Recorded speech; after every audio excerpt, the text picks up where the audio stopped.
All right. Good evening, everyone. I'd like to, for the folks at home, our president is running a little bit behind. She'll be here shortly. We're going to go ahead and get started without her as we have quorum. So good evening. I'd like to call the Board of Education special meeting of Wednesday, October 4th, 2023 to order. Trustee Bhattacharya, you can go ahead and lead us in the pledge. I pledge allegiance to the flag of the United States of America and to the republic for which it stands, one nation, under God, indivisible, with liberty and justice for all. All right, the first item on our agenda is 2.1, our smart bond item. So without further ado, let's get started. All right.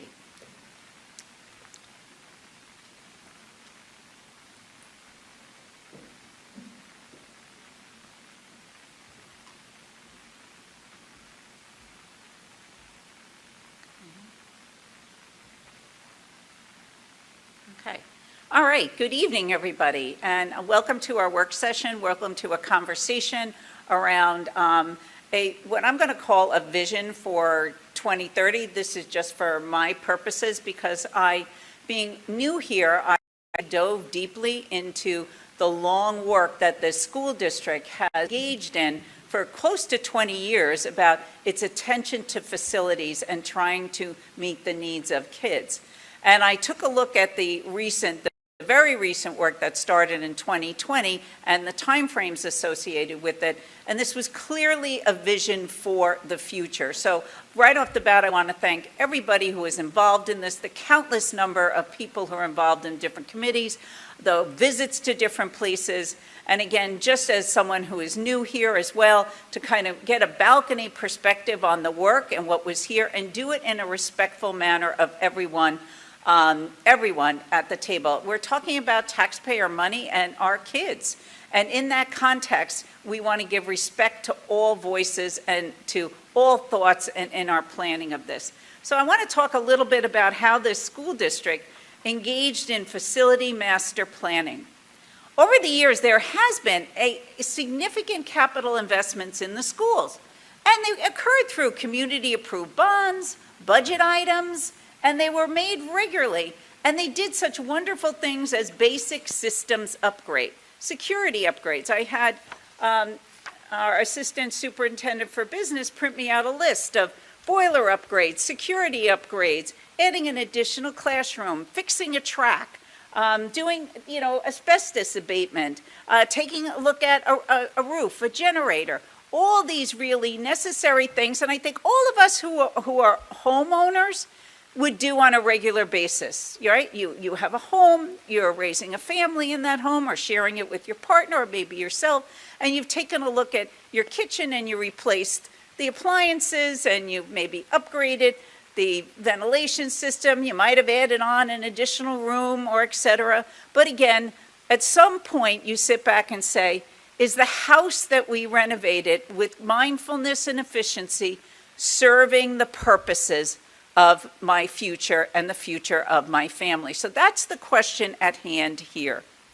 The solutions that have taken place have addressed basically end-of-life systems, enrollment increases, changes in program, energy efficiencies, security upgrades, and certain programmatic changes. And we recognize that the buildings themselves, we're sitting in one that was probably constructed, I don't know, like in the late 50s, right? They were constructed at a time when our students' population's needs and mandated instruction were simpler and very narrower. Very simple, very narrow.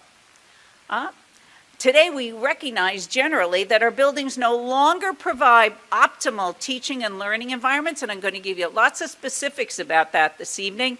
And over time, significant compromises are being made each and every day. It didn't take me long than 1 week to actually see in person what those compromises were, and I want to talk about them tonight in a respectful manner, right? It's our responsibility. At the end of the day, your administrative team It's our responsibility to tell the Board of Education, the elected representatives of this community, what it is that we see as a concern, what a vision should be for the future, and take a look at the environment for all kids, and all means all, particularly, as you'll hear me repeat multiple times a night, our students with disabilities, as we enter into the decade of the 2030s.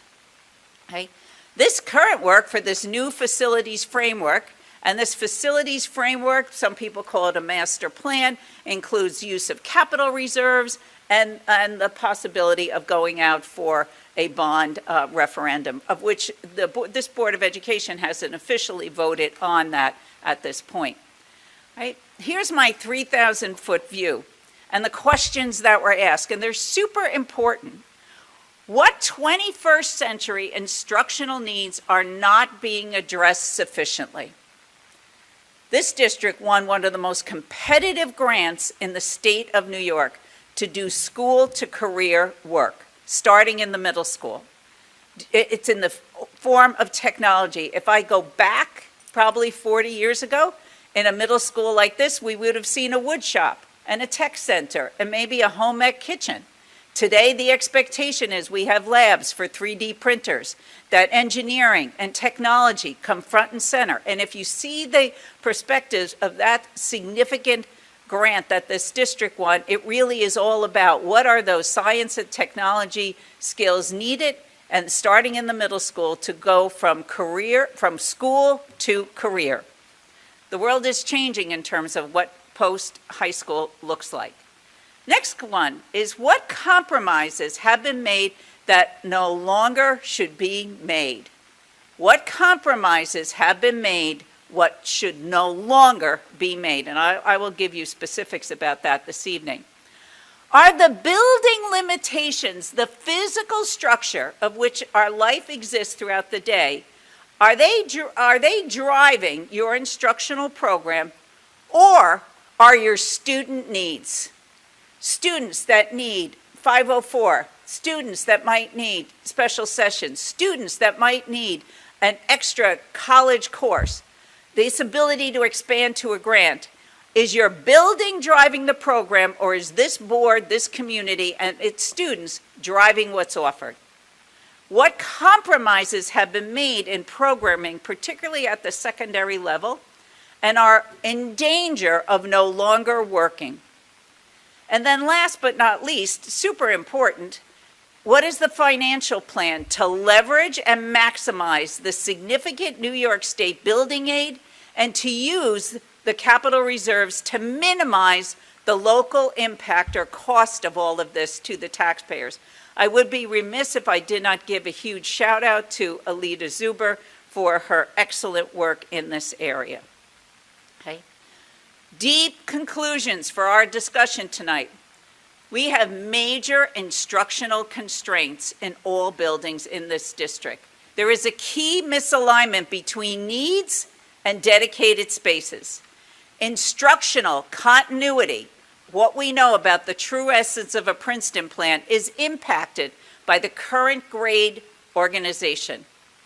You have significant shortage of support spaces. The world has changed since this building has occurred. Children with IEPs require related services, speech, OT, PT. They require one-to-one work with clinicians. This district has employed substance abuse counselors that don't have space to operate that, social workers that have to share with 3 or 4 different people. You have significant shortage of support spaces. At the last board meeting, we overheard about our culture of care and the need to have alternative spaces for kids, right? We have substandard common spaces. All of you that have kids in the school, you know exactly, or graduated from high school, you know exactly what I'm talking about. In short, the school facilities are misaligned for the current and, most importantly, future instructional needs of students and staff. For this conversation tonight, I'll talk about what's going on currently, and I'll get into granular details. A sound facilities framework, which has been created, recognizes and attempts to conceptualize the long-term solutions to the current reality. Anyone can punt, anyone can say, we're going to fix this right now, I'm going to make this tweak, I'm going to make this adjustment, but the people who put forth this plan in terms of facilities framework blueprint have long-term solutions for this school district. We all do know, first of all, the impacts of space challenges. According to the research at Harvard, the evidence is unambiguous. School facilities influence health, thinking, and performance. Noise, less personalized instruction, an increase in disciplinary problems, poor building and climate controls, and illness risk. Addressing the misalignment. All right, a great deal was learned from our work of 2020 until today. Our schools function with compromises, lots of them. Our mission, and so many of them that when I was meeting with the principals, I'd hear this, well, we're making it work. You're making it work. You got three speech pathologists working out of a room that was supposed to be a closet. That's making it work? That's not making it work. It's not making it work, right?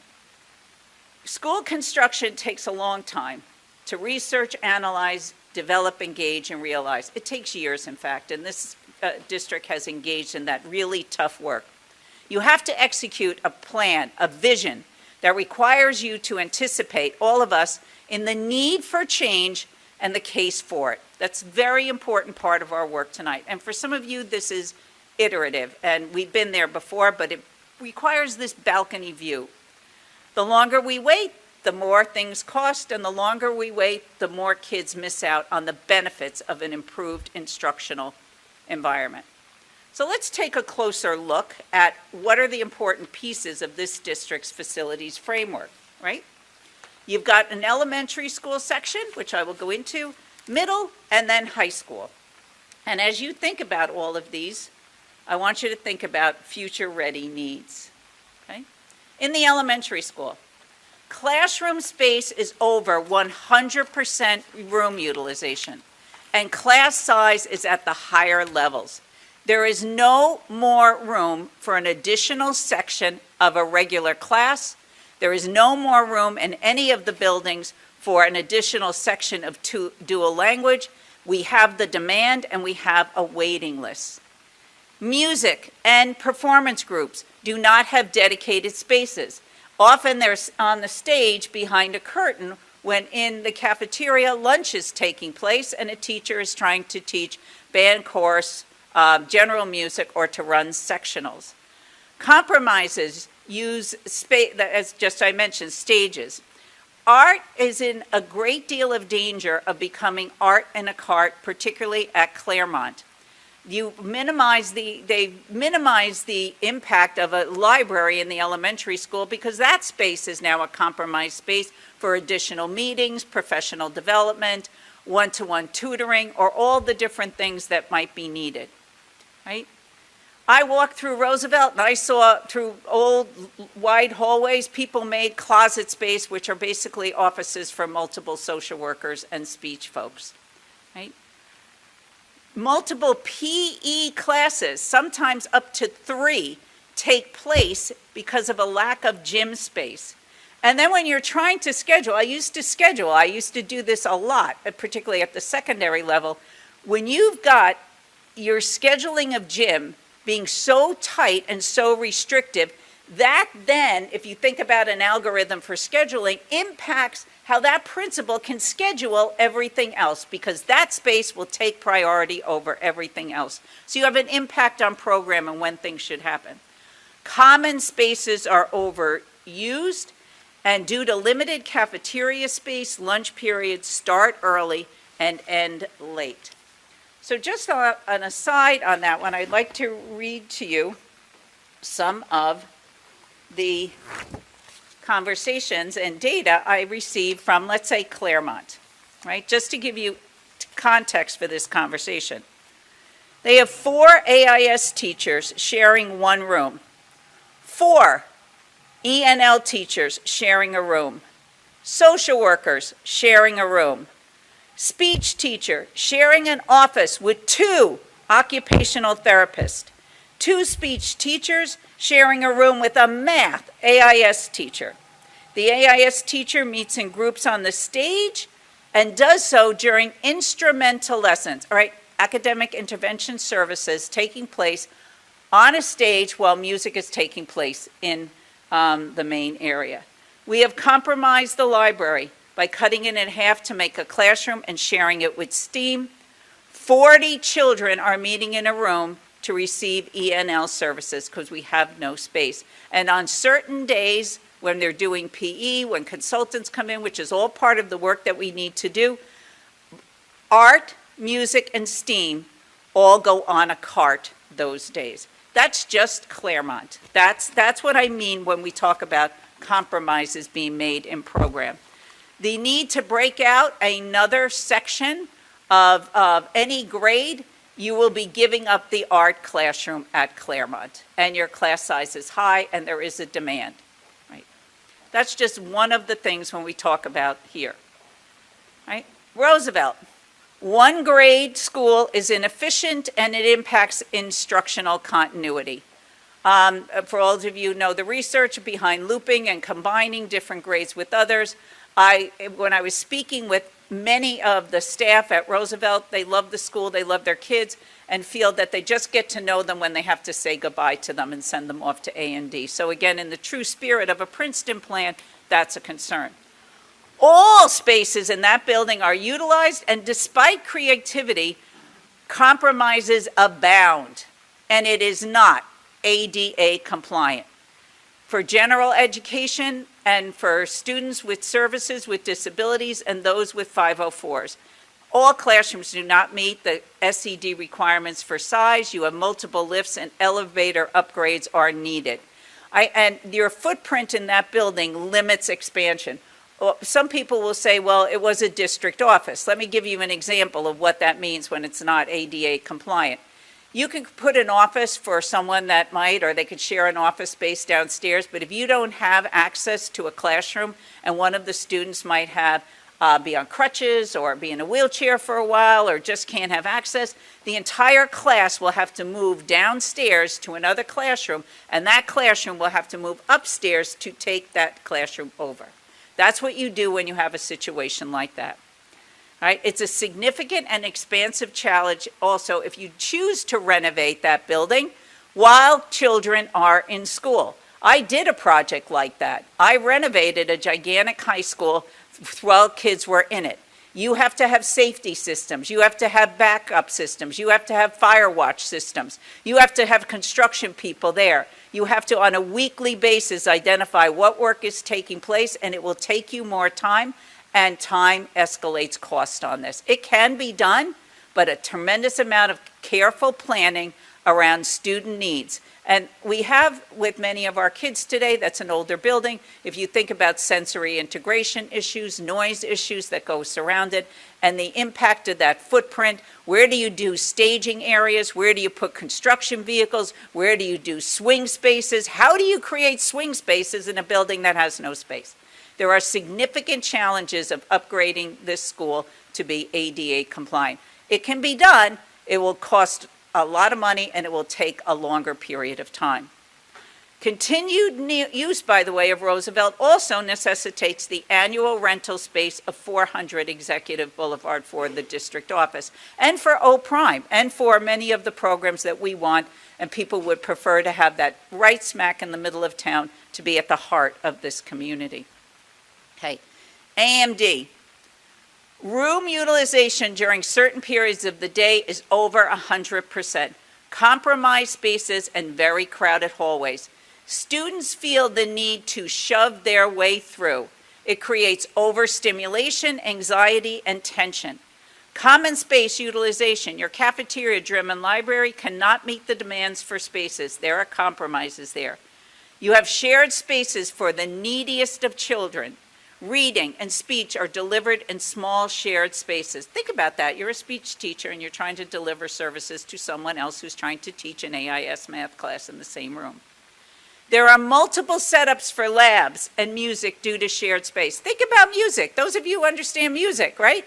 You come in, oh, Christine, of course, you have sheet music, you have instruments, you have your piano, you have everything all set up. And if you have to take that down and set that up, you're either pulling custodial help to do it or other people, but you're involving people and it's taking away from instructional time, and it's not going to be the same for all kids. The experience for a child who happens to have their music class in a dedicated space is not going to be the same for another child who is in a compromised space. Your computer labs and tech spaces don't service the tech needs. You don't have room for 3D printers. You don't have room for those pre-engineering courses. You don't have room for the aspirational goals of that grant that the district wrote, which is school to career. Right? And they also don't meet the tech needs because they have to use those rooms for general education classes. There isn't enough space to add electives or more pathway options for students here at AMD. Now, again, like we did at Claremont, I had, and I'll make sure the board all gets copies of this, I had them talk about what compromised space looked from a teacher perspective. And let me read you some of the comments on this. Right? Hallways are crowded. Stairwells are crowded. Students feel their need to push through them. If we increase the passage time from 3 to 4 minutes, we're taking away instructional time to do that. It is too tight during transitions. Classrooms are not vacant for prep time. There is no space to offer lunch help or to run clubs during lunch period. They cannot run small group instruction. We don't have enough classrooms for each teacher to teach without having to run from different rooms to do their jobs. I heard the phrase at OHS and at AMD, the backpack teachers. I was told, I asked for the data on that, you'll get it. I was told that the majority of teachers in both buildings are backpack teachers, which means they teach at least one, if not 2 periods out of their core room. What does that mean? Maybe some of you think that that should be okay, but I'm asking you to think about you're an English teacher and you're doing work and you're reading a joint novel and all your resources are in one room, but now you have to leave and teach another section in another classroom, so the district will have to purchase duplicate materials there, but just think about the teacher who's done planning and prep work and think about what we know about the optimal space of an instructional space and what kids do. I am a reading teacher. I move classes every single period of the day. Every single period into a different classroom. Another teacher, I don't have a space for my prep period. I have to do it in the car. Shared spaces for our neediest learners, speech and reading, share one space. It gets noisy. It's difficult for students to focus and it's not conducive to learning. Right? Teaching in less than ideal spaces, as the computer lab, doesn't work for all subjects. Right? Room availability. English teachers should be sharing with other English teachers because we have ARC materials there, but that often can't happen because we don't have the space. Classrooms are used every period, and teachers have fewer and fewer spaces to go to set up extra help or for children to find them for extra help. Right? Many teachers travel at least 1 period a day. There is no common space, flexible space. Shared classroom space with other teachers make it difficult to create your own culture in a classroom. Okay. Hopefully, executive functioning skills like the management of time and materials and changes in schedules, it would be a huge shift if we could have space to do that. Right. This is just a handful of the 8 pages of responses I received about that. OHS is a former high school teacher, a former high school, and again, I do have a background in computer science. I get scheduling algorithms. I used to do it and help people who have problems with scheduling. At times at the high school, you have 107% room utilization. I asked our experts who are here who build and develop high schools all over, help people in different states. And again, I was a scheduler. That's what I did. I used to consult about it too. I always felt that between 75 and 80%, so I'll be conservative, is optimal for schedule. You should not have 100% room utilization in a middle school or at a high school, right? You need to continue to provide maximizing career and college opportunities and pathways, but they're compromised when you have career and college and STEM and STEAM programs evolving. Hallways are dense. They have to have a 4-minute passing time. They create anxiety. Think about it as your first year at the high school and you're a freshman. You got to navigate from one end of the building to the other. That anxiety, they rush through it. They're worried about getting there on time. New York State, this is so important for everyone to understand, has increased the age of students with disabilities to the age of 22. Ossining High School does not have space for this additional year, does not have life skill classrooms for the required transitional elements from school to community. I was looking for all those spaces. There's no room for an alternative education. There's no room for an intermediate day treatment space for kids, not a space. The cafeteria, and Alita corrected me, I was wrong with 300, it's actually less than that. The limited flexible spaces, although if you think about a college campus, you can have a cafeteria, but you could have kiosks and common spaces and other serveries where kids can go and congregate and share and have food. But you don't have space for those either. Art and music classes are shared spaces, which leads to compromise in program. The 100%, 107% room utilization falls down to a few science classes where you have a SUNY class being taught in the same classroom as an AP class, and you have a number of art classes where you have multiple different sections of art being taught in the same classroom. That's how you get to 107%. Right? Related services, again, I need to go back to that. What are the requirements under the Individual with Disabilities Education Act? What are the requirements under a child's IEP? Related services are a key component to that. We also see more students with 504s. We see more students who require social and emotional counseling. This district has done an excellent job bringing in additional social workers, bringing in people and partnering and getting grants. We just don't have the space for all of them to occur. Today, now I just love this piece because I love talking to Jeremy about scheduling. The counseling center needs expansion for meetings, college visits, and to deliver options the students require. So let me give you a real example. It happened today at OHS. So you've got a room at the high school where they can go into to kind of like it's an open, flexible space. And let me get LaToya's notes here so I can be real specific about it. Okay.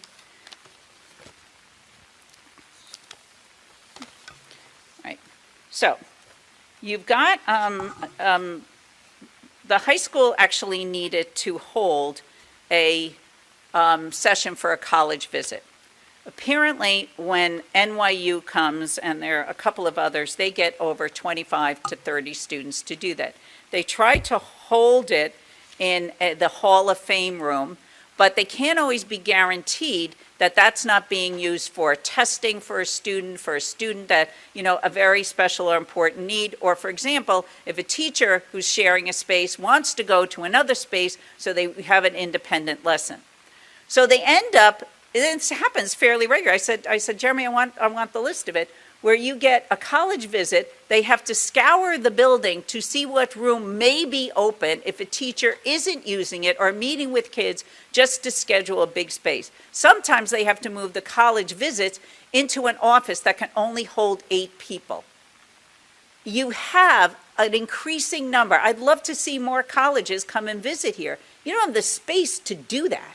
And that's an example just of today, what it's like to live and to operationalize that statement. Your weight room downstairs is clearly not ADA compliant and does not serve as a fitness center. 15 years ago, we built a Fit for Life fitness center that addressed Title IX issues, that was equal to women's sports, men's sports, and incorporated a Fit for Life class that aligned with the new health curriculum as well.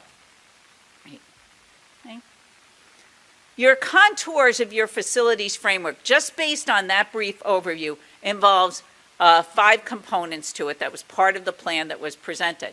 To renovate the high school, to create a new grade 7 through 8 building at AMD campus, renovate AMD for grades 5 and 6, move the DO downtown in the center of the district to Roosevelt, and renovate elementary classrooms. Okay? What does that mean? Let's take a closer look at the high school.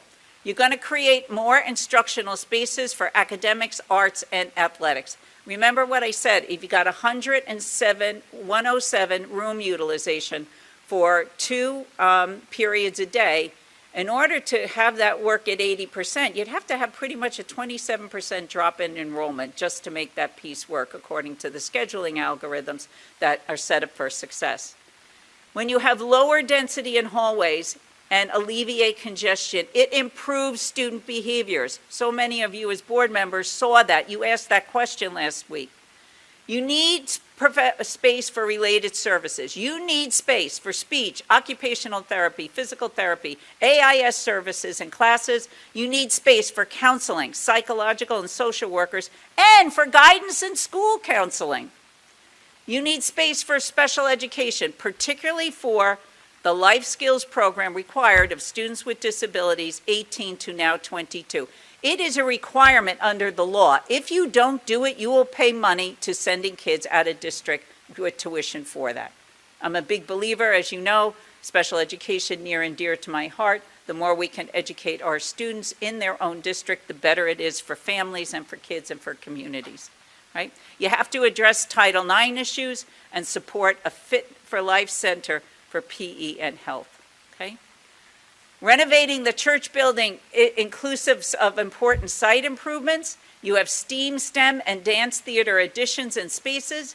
Your locker room, weight room, renovations and additions, music improvements. You free up space for all those other things we mentioned as well. And then you create a 13,000 square foot student commons that mirrors a college gathering space that can have food kiosks for lunch and food services. You have a huge high school. It can only serve in the cafeteria at the most maybe 300 kids. You can't push out this way, you can't push out that way, and you can't push out that way, you can't go up. But you can do what colleges do. Your kids are able for it. And then what it does, it opens up a conversation. Do you like open campus for everybody? Some of you might have different feelings about that right now, but you can't have the conversation because you don't have space for that to happen within the high school itself. Okay. Closer look, grades 5, 6, and 7, 8. If you make AMD a 5, 6 building and build a new 7, 8 school on the campus, you're going to provide a more developmentally appropriate setting for all 4 middle-level grades. You will maximize your air conditioning opportunities, and we see that coming here in New York State. Every inch of this project should do it, and you're going to upgrade infrastructure for AMD. If you add it, we have our financial experts here who will go through the cost analysis of renovating Roosevelt versus building a new, and it's eye-opening for everybody, but everyone needs to hear that conversation, right? If you move the district offices back to Roosevelt, you don't have to pay that annual rent, and there's a big plus of having community school services, which will be greatly enhanced. We'd love to have Head Start here, right, Alita? And we'd love to have it in town and for kids in a space. This project also adds another 360 additional parking spaces, additional PE recess, and recreational and athletic outdoor spaces. Whether or not community groups want to use those spaces, that's always a board conversation, but these additional spaces are for your recess and for your physical education program. They all add a significant community value. Brookside. It's a 14,000 square foot addition to the gym and expanded cafeteria space because that space is hugely compromised. There was in the original, if you all remember, in the original plan document that was created in 2020, classroom additions for Brookside, but through the wise use of your capital reserve, this board and Alita, that work has taken place and it's being done through your capital reserve. And some of you might also remember that you'll see that for Park. We also pulled out of this project the additional classroom space for Park. They are happening. It's all part of your facilities blueprint, your framework. However, it's being handled in a different way. We've never lost sight of the need for additional space, but that goes to show you the iterative process and the attention to detail this work has been given. Right? Claremont will receive new additional with 6 classrooms and a flexible fitness and PE area which will be located below. Remember what I shared with you. You have at times 3 PE classes all at once in that one gym at Claremont. Remember that? And when I I read for you that data about how many people were sharing spaces. So you will get 6 new classrooms and additional space. And of course, while we're at it, always take a look at climate controls and infrastructure upgrades, right? Okay. If this is executed, it can cost up to $256 million. However, Ossining is incredibly unique in the state of New York. You have a sizable investment from New York State in the form of building aid, 69% of them. Now, building aid works a little differently in different areas, but generally that is the rule of thumb. That, along with your existing capital reserves, will result in a nominal tax levy increase for the community, okay? When you take a look at this section of this, and I'm going to hand this over to Alita when we get here because she is the true expert in all of this, okay? I want you to think about value in 2 ways. How are you achieving value financially? Are you maximizing and leveraging your New York State aid and services so that no levy increase will be after 2030? And what's the value instructionally? I would say priceless. Priceless for the students that are here, okay? In return, you're going to make a total investment of 2.78 increase in school taxes, but you get a significant, meaningful, and priceless return on your instructional program. Alita.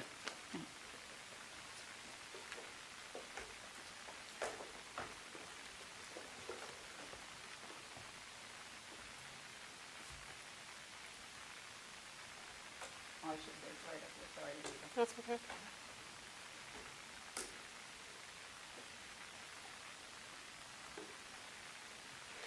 Hi, good evening, everyone. I have revised this presentation, which I call, and will continue to call the SMART bond. I should note that the board did not approve the bond yet. I just took the liberty of naming it in the hopes that they will approve it and put it up for a proposition. So it's a potential financing strategy, and I still think, based on the financing strategy, that it is smart, and we'll go over that in a minute. I just want to also allow our fiscal advisor, Andrew Watkins, to give us an overview of the financing strategy as it relates to state aid. So he's going to pop in a portion of this presentation. So again, I've revised this presentation based on feedback from the community. And one of the questions that keep coming up, and actually was addressed in looking back at our presentations to the Facilities Committee in March, is why does the project scope include a new building? Wouldn't it be more cost-effective to renovate Roosevelt and add space to AMD? And so this was actually researched by our construction manager, and this is a slide that was provided to that group. So if you're having difficulty reading it on the screen, I know the board members have it in print form, and it's pretty clear, but the cost to renovate and add additions to Roosevelt, it would cost $51 million. So with that, it doesn't fully address the ADA needs for Roosevelt. There is no improvements in parking. It actually eliminates parking during the construction time because there needs to be a space for staging. It would take 3 summers for the project to be completed, which adds costs and which increases anxiety for our teachers and our students with the process taking so long. And there's no additional improvements related to cafeteria space, outside space. So it's just a very limited look at what can be done to renovate the space, but it's still not meeting the needs of our students because they're still staying at Roosevelt for 1 school year and then having to transition. So that doesn't change. At AMD, the cost would be $81 million just to add an addition. to that space. It would include no additional parking, no additional outdoor areas. It would be limited in the scope of work. There would be no additional gym. There will be no additional cafeteria. There will be no additional library. So the cost for both of these projects and making those changes instead of adding a building, the adding of a building is $142 million, and this is $132 million. So it's $10 million more to add the building, but look at what you're getting, and as a result, when you compare it to what you're losing by just renovating those two spaces programmatically. Financially, it also doesn't help. So I'm going to turn it over to Andrew Watkins, our fiscal advisor, who is the expert in building aid and can talk more about why it would cost the taxpayers an increase in the tax levy by moving from one building, a new building, to renovating spaces at Roosevelt and AMD. Thanks, Alita. So for the renovations and addition scope or project, we were tasked with putting a projection together that we could then use to compare to the new building projection that we had prepared and then have continued to work on with Alita. And we've uncovered a few items that were definitely of note, and the main driver of those items is the fact in the way that New York State aids new buildings, additions, and renovations.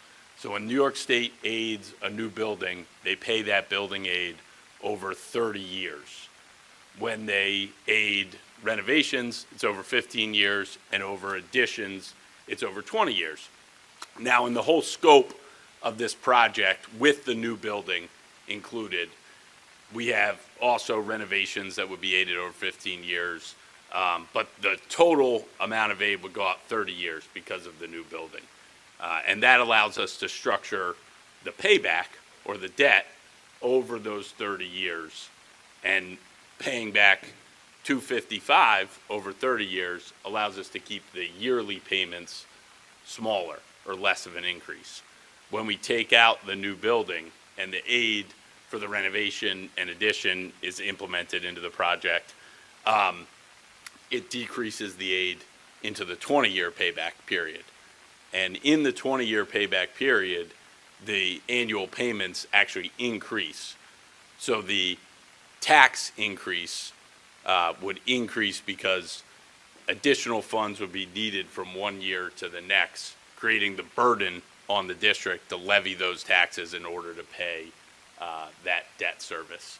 And that can be shown here on this slide where we have the new, this is a slide just showing the funding sources of the project, including the additions and the renovations, not the new building, so the 235 number, and showing that new tax levy being the 24% there. The other big piece to note here is the budget appropriations as well as the capital reserve. The budget appropriations are decreased in this project because, again, that debt or the aid is not paid back in 20 years as opposed to 30, decreasing the back half, the back 5 years of budgetary appropriations, which decreased at $5.4 million over 5 years. The other interesting thing to note is in reference to the capital reserve of the $17 million. So capital reserve, and to have this amount of capital reserve to utilize on this project is wonderful. It's also a way to leverage New York State, because New York State pays aid on that capital reserve, because the way building aid is paid, it's on the cost of the project, not on how much debt or bonds that you issue for the project. So New York State will aid that capital reserve with what's called an assumed interest rate. But the district will not be paying any interest on that 17 million capital reserve. So and when it's paid back over 30 years, there's additional assumed interest rate for those 10 years, that's the difference between the new building as opposed to the renovations and additions. So just to summarize, the tax increase that we came up with for the additions and the renovations, again, because those annual payments of the district are increased due to the payback period being shortened, actually comes out to 3.76 as opposed to the 2.78% that we have for the new building. And that's obviously not the total cost. The total cost of the project increases, but because the district will be responsible for levying an additional tax in a year to make those debt service payments or pay back the project, that will force an increase in taxes or a projected increase in taxes that is greater from year to year than when it's spread throughout 30 years. And Alita, do you just want to touch on the last piece? So I already addressed it in previous slides, but again, by changing the scope of the $256 million project and reducing it to 235, you are actually limiting the programmatic changes, the massive programmatic changes that will occur with the bond that is being proposed. So again, Roosevelt is not fully addressed with ADA compliance. There is no additional cafeteria, gym, field, and parking for the AMD addition. And again, programmatically, having students at one building for one grade level is not best practice. So again, I just want to redefine why this is called, why I think it's smart for this bond to go through at the amount and at the scope. SMART, if you haven't figured it out, is an acronym. So S is for scope, and the scope of the work plan for the SMART bond is unprecedented. It includes a new building on the AMD campus and includes a new cafeteria and gymnasium, library, and additional parking and fields. Renovations and additions at the high school, church, Brookside, and Claremont are also included. And in the current AMD building, we are including air conditioning. M maintains tax levy associated with the capital projects at existing levels. So again, every year we budget, it's already embedded in the budget, there's no increase in the tax levy. We budget $6.95 million for the transfer to capital line. Again, it's included in the budget. So we would be taking that line and reducing it to pay the debt when the debt comes on. But however, we're being responsible in maintaining $1.55 million of that amount to still deal with existing maintenance issues or things that come up through the year and plan accordingly, so we still have money set aside. Again, as Andrew mentioned, A is for aidable. The expenses include an assumed interest rate for unborrowed funds, which is the capital reserve. R is it reduces impact on the tax levy by utilizing budget appropriations, which is $81 million. Again, that $81 million represents the $5.4 million that's already embedded in the budget. That's the total amount over that period of time. The capital reserves for $17 million is also being used. So the projected tax levy increase totals 2.78% for 5 years. So the overall tax levy impact in the dollar amount is $51 million for a $256 million project cost. So again, this represents 20% of new cost for a project that costs us $256. So if you look again, the building aid amount that's projected is $106.5 million. The budget appropriations, again, the money that is set aside in the current budget of 5.4 of the 6.9 is $80.9 million. We are utilizing the capital reserve, which is 17.3. So that total represents 80% of the cost of the project that is being paid without increasing the tax levy. The tax levy increase will occur over a 5-year period at 0.56%, starting in 2026 through 2030. Thereafter, there's no projected increase related to the bond going forward after 2030. So again, this slide just, again, just summarizes what I just said. You're getting $256 million worth of work at a cost or an increase to the taxpayer of $51.2 million. And as Andrew spoke about, there's no benefit for removing the biggest portion of the project, which is the addition to the taxpayer. And it actually increases the cost in the levy and decreases what you get programmatically. So another question came up, is if the school district can guarantee, since this bond and the financing around it relies heavily on state aid, can we guarantee in the future that we're actually going to get the building aid that's being projected? So I reached out to two of my favorite groups. One of them is Andrew, and the other one is Questar. So I'm going to let Andrew respond to this question on this page.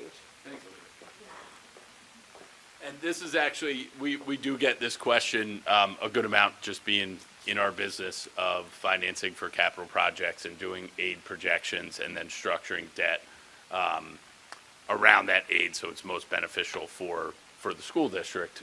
And really, there are two things to think about. One being, would there be any event or would there be anything that would change how the aid is paid? And that has happened in the past. There has been changes to the aid formula, but what has happened in the past and what we would anticipate in the future is that any voter-approved project before that change was made to the aid formula would remain with the previous aid formula. That's the way it has happened in the past and we anticipate would happen in the future. Well, how about reductions in aid if something dramatic were to happen in the state, such as COVID? And this actually did happen in 2020. There was a discussion of reducing foundation aid.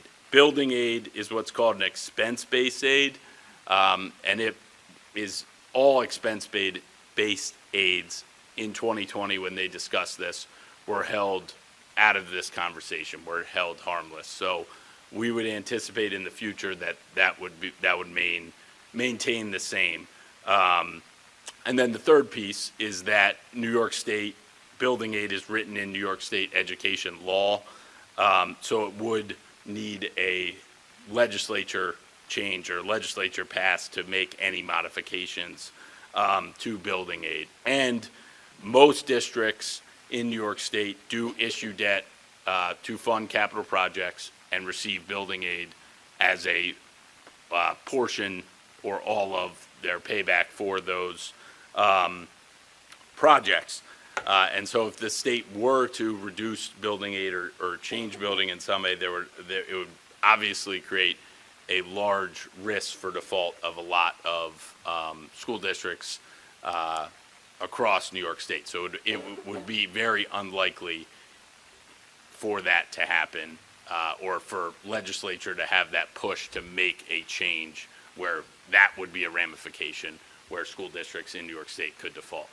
And then as far as our building aid projections that we're working on here, we always projected a conservative level that takes into account past New York State SED, what they have aided in the past. So we take into account that and then run a projection that does factor that in. And then it is based on, then the actual aid that's paid is based on the final project expenditures. So this is obviously the final project expenditures have not occurred at this time. So our aid run is based on the estimated costs for this project. So if there were major changes between the estimated costs and the final expenditures, that could create a difference in aid from our aid run. Now, we do work with architects, construction manager as we're doing the final cost reports, which ultimately generate the aid for a project such as this, or for each individual mini project in the big project, to make sure that those final cost reports are have each cost of the project allocated to the best place to generate the most aid. But ultimately, it is SED's discretion, and they do have the final say of the exact amount of aid. But our projection does take into account their past experiences and what we know to be their decision-making process.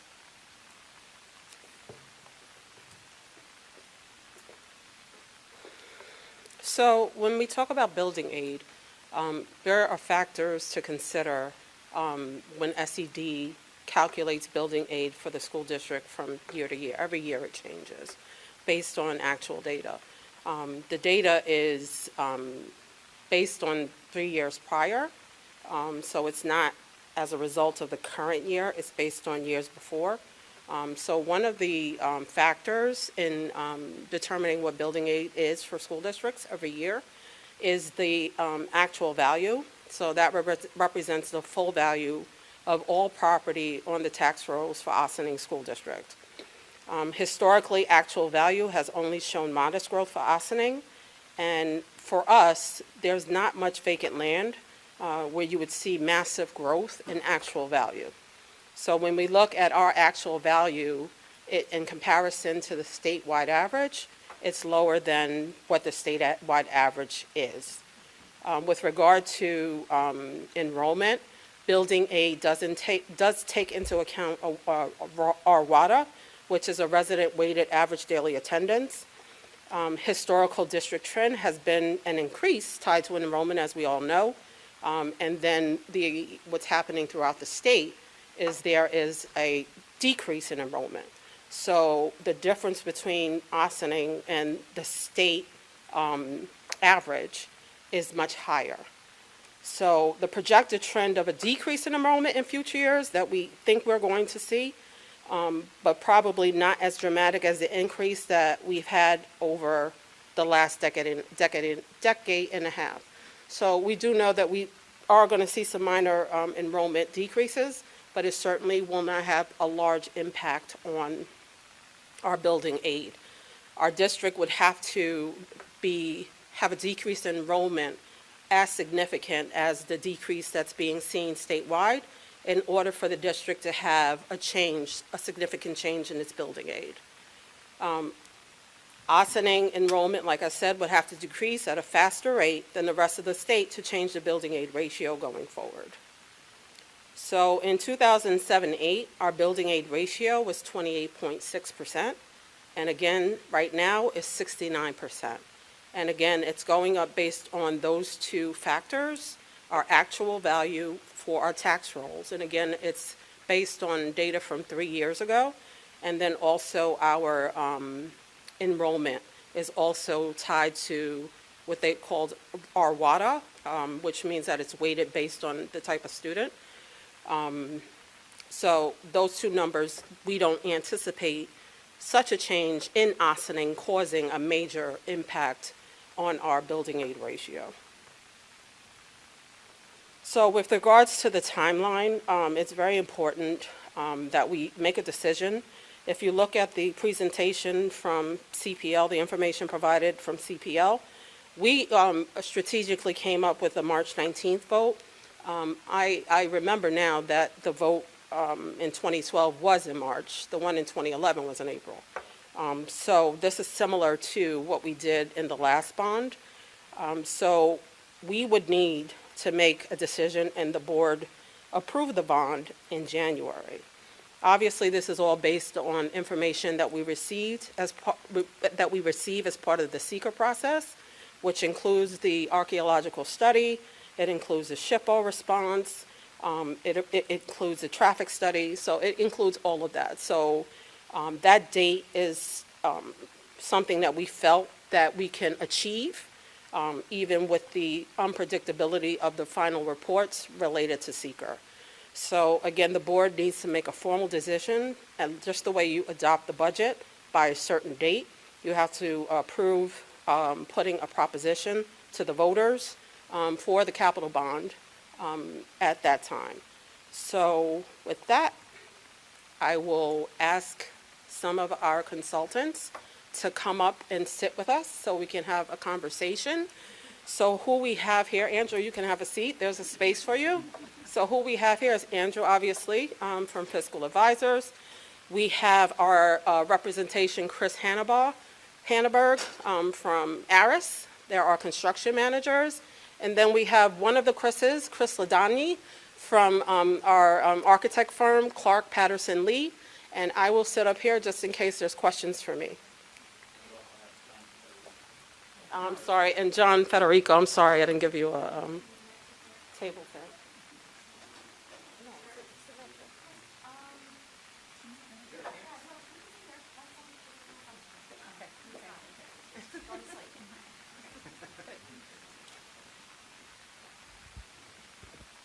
All right, are we ready for some questions? All right. Well, thank you for being here with us tonight. Thank you, Superintendent Fox-Alter and Assistant Superintendent Suber, for your wonderful presentations. Thank you for taking into account a lot of the board and some of the community questions as part of your presentation. I'm going to open it up now to my colleagues for their questions, comments, and we'll get a discussion going. Is there anyone who would like to raise their hand or signal that they're ready to go first? Trustee Gomez, kick us off. This may just be something that I don't know, but maybe the audience doesn't know either. How much is rent at 400 exec? The rent is around 400. It's been going up slightly based on a 10-year lease. The lease is up for the 24-25 school year. I just want to point out that when we moved to 400, we were moving as a result of the number of students increasing and us like literally running out of space. Every year we would engage our facilities department to try to make the space work, but it was nothing else we could do. So even though it's 400, almost 400, at that time there were a reduction in expenses in the budget that offset the 400 increase in the rent. So I just want to point that out. It wasn't at that time an additional expense. It was offsetting a decrease in expenses related to transportation and our healthcare costs. And then with not being ADA compliant, aside from that being problematic for our students and our commitment to equity and inclusion, what are the legal or financial consequences of not being ADA compliant? You don't have to answer that tonight if. Yeah. Just off that, there are certain areas of grandfathering that you're allowed to do, but again, the real issues come down to that quality and the impact of those things on kids. Right. But I will ask our law firm exactly for more specificity around that. Okay, Right. thank you. Is it okay if I keep going? Yeah, keep going. So there will be more classrooms at Park School? Yes. I understand that not all of our pre-K students can attend Park School, especially those with disabilities, because they just can't be accommodated with the services that they need, so they go to programs like Easter Seals. Would adding those classrooms allow those children to be with their peers at Park School in their own community? Again, you don't have to answer this Yeah, tonight. I think from a global perspective, I think the way, listen, special education, so you want to make sure that you make sure all children have an appropriate placement. So sometimes there are some children that might require aqua therapy. Clearly, we don't have a pool here, so we would have an out-of-district placement that would best address their needs. So I can't make a global statement about that because every child's IEP is different based upon their needs, but clearly by adding more additional space there, and I forget how many additional classrooms it's coming out of the facilities, capital reserve, not from a bond, you increase the opportunity to expand program at that school Okay. for all kids, including kids with disabilities. Okay. What And what I can say is that we have increased the number of students going to OCC as a result of us not having enough space Right. at Park. We also used to service the First Steps program at Park, and now we are paying rent at a church for the First Steps program. As you know, we're trying to move that program into the Head Start program. Also, we have been awarded a new grant, a UPK grant for an additional number of seats, which we cannot currently accommodate because we don't have the space. Okay. Yeah, I mean, some of those kids need like really small class sizes and, yeah, so I could see you have, I mean, I've talked before with different people about how there's just not the space to accommodate that. And then kind of tying into that, we know that ICT classrooms are really a great movement towards inclusivity in education. So would any of this, would any of these additions allow for more ICT classrooms? 100% correct, yes. That's all for me, thank you.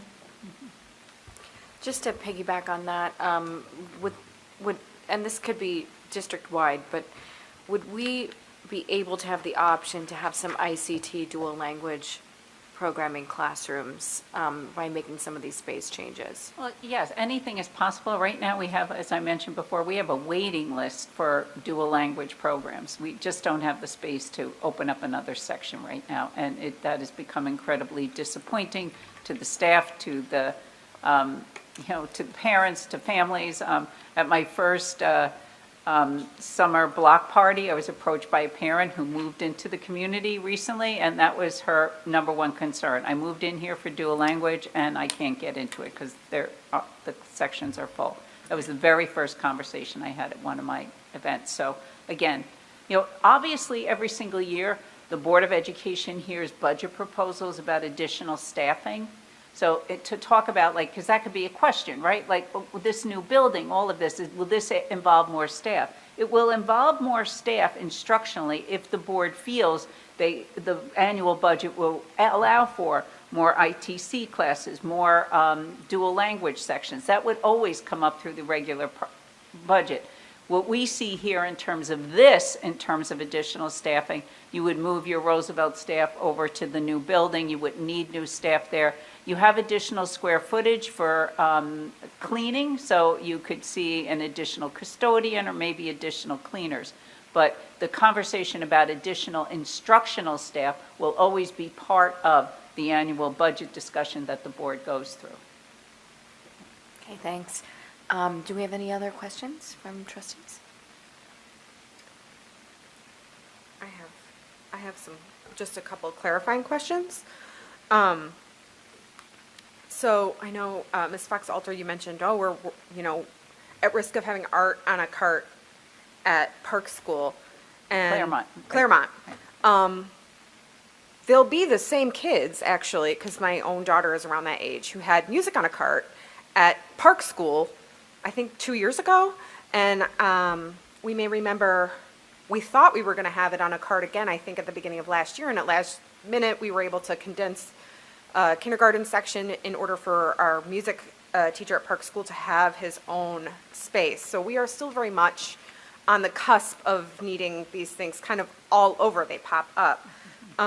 Skeptics, I think, would note that, hey, we have a population decrease, kind of a slow and steady decrease. So I want to make sure I understand this right. Because we are so overscheduled at the high school, our population would need to decrease by around 30%. Just using that data for 2 periods a day. My point being is that right now there are significant compromises in program with the current level of enrollment that what I'm seeing in terms of a general statement for Westchester County birth rates, we're going to hear from the demographer later on this fall. However, that decrease will not be significant enough to make the appropriate program changes, particularly in the area of your electives, your art, your new needs for technology, and clearly for students with disabilities and related arts. You need different type of spaces for those type of things. When I was looking at last year's demography report, which I'm sure will be slightly different, but not revolutionarily different, from last year, it looked like the biggest decrease we would see would be less than 10% total over however far they go out, 5 or 6 years. So I just want to reiterate that that's nowhere near the potential 30% around there that we would need to drop to a 100% room, or below, that 75-80% figure you mentioned about. For room For room utilization, right, utilization. in secondary ed, And correct. that's just meeting Right. our basic, Right. really our basic Right. needs. It was really hard to hear some of those things that you were mentioning, because, I know everyone here at the table strives so hard to give our students the very best that we have to offer to them. And on our building tours, we've seen, and I'm sure parents have seen as they come into the buildings back post-COVID, these rooms where speech teachers are all, 4 in a room at a time doing speech, where you obviously need to be hearing people speak, or, social, social clubs, or, like lunch Right. bunch type clubs, therapies and things like that, that really should be a private experience. So I just wanted to kind of highlight that. If I could just jump in there on the enrollment, because you are correct, and I looked at the numbers, and I actually went back and I looked at what was projected for us today, 10 years ago, because the demographers' reports go out 10 years. And we were actually projected to be approximately 200 lower than we are. And that's been Yeah. pretty consistent. So if you take whatever the projections are and you look at them, we have been pretty consistently about 200 above those projections. So I think the projections for 32 are around, I have my numbers here, I think it was projected to be around 4,400. Yeah. Right? So, look, the reality is, we'd probably be around 4,600 total. Are we at 4,600 with the expansions planned here in any danger of an overbuild? My opinion, absolutely No. not. What was the other thing I wanted to mention? I just want to highlight the work that's been done as far as chipping away at what the best solution would be to solve this. If we can get to a place where we can agree that space is at such a premium that we need to create more of it. I think if I were approaching this strictly as a community member who, say, lives in this neighborhood or drops their child off at school to Claremont or AMD, those people are particularly aware of the traffic issues, right? And given that we haven't received our traffic study results yet, the secret process is not done, I think they would say, well, why on earth would you add another grade level to this neighborhood? Look at Brookside. Brookside's a huge campus. Why can't we just do something there? So I'd like to take this opportunity for those folks who are part of that work to explain how we got to where this is the best thing.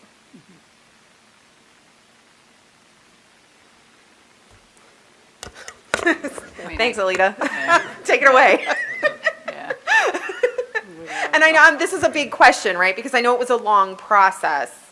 I wasn't on the facilities committee, so these are questions that I had as a board member while it was happening.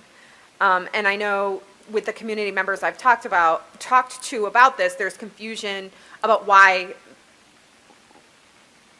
granted I haven't, talked to every single community member, but there's like, why would you add, traffic is so bad here. Why would you add, if you're going to try to condense 2 grade levels together, why would you build another campus on the AMD lot when traffic is already so bad?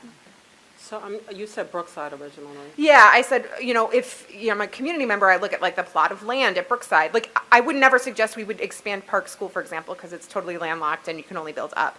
But Brookside, for example, is a larger campus. So why wouldn't you, for example, I'm just throwing this out there, add another grade level to that building instead and have Brookside be a 1, 2, 3 and have Claremont be a 4, 5 or something like that. Like, there were a lot of possibilities that had to have been thought up before we landed here. So can we talk about kind of that process or what got us here?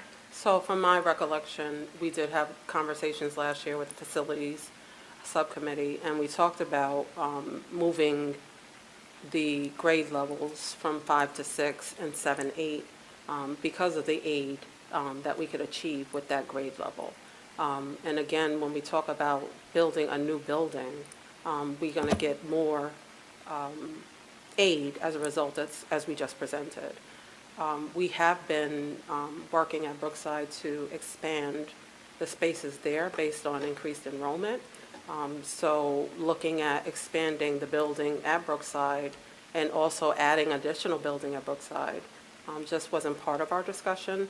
We were more focused on taking care of the issue with Roosevelt and aligning it with the middle school. So there's continuity within the grades, and the students wouldn't have to be in a building for one period of time. And it's obviously, like we said today, it's more cost-effective, it's better instructionally. So building a brand-new building at Brookside doesn't address the issues that we're trying to address related to Roosevelt, and also the continuity for students. Because if we moved everybody to a new building at Brookside, then still what's happening with Roosevelt? So the grade configuration was to have continuity with the middle school and Roosevelt. You'd have to move grade 6 out of this building. That's the key. And you can't move it to Roosevelt, which has grade 5. You can't do that, right? And you can't go to Claremont because this is this campus. So you're requiring a significant shift, right? I was on the facilities committee when we first started really looking at, because there was originally a proposal of let's take just add on to Roosevelt, and we really challenged Dr. Sanchez at that time. Were we considering adding on to Roosevelt because it was the best thing programmatically, or had we considered what programmatically was right? And so there was a moment of kind of going back to the drawing board, and what I recall coming out of that was fifth grade is already starting the decompartmentalization process, right? So those students are already, they really have 4 teachers instead of 1, and they're already sort of rotating around as if they're going through period by period in their day. It was important for the continuity of transitioning them into middle school to loop them together with 6th grade. Also might provide them with opportunities for modified sports and expanded options as far as that goes. And then, we are a district that has committed to the Princeton plan, which is great, but it's also not without its challenges. And there is something intangible to be said for having students on essentially the same broader campus, starting from 3rd through 8th grade.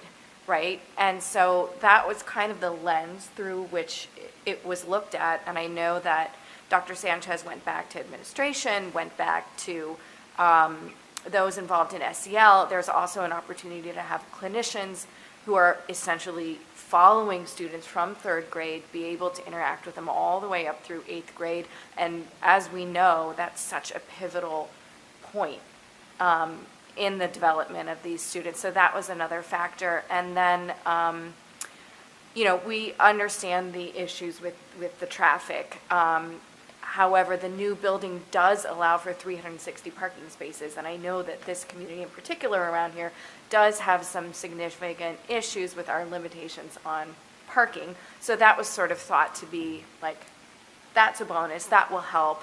And then I guess, I'm personally interested in waiting to see what the traffic study is going to come back with. I don't want to sort of hijack your ahead. questions. I just thought that, I do have that perspective from that, and other trustees feel free to jump in. And I'll ask the rest of them later. Yeah, I'll just add some color to that as well.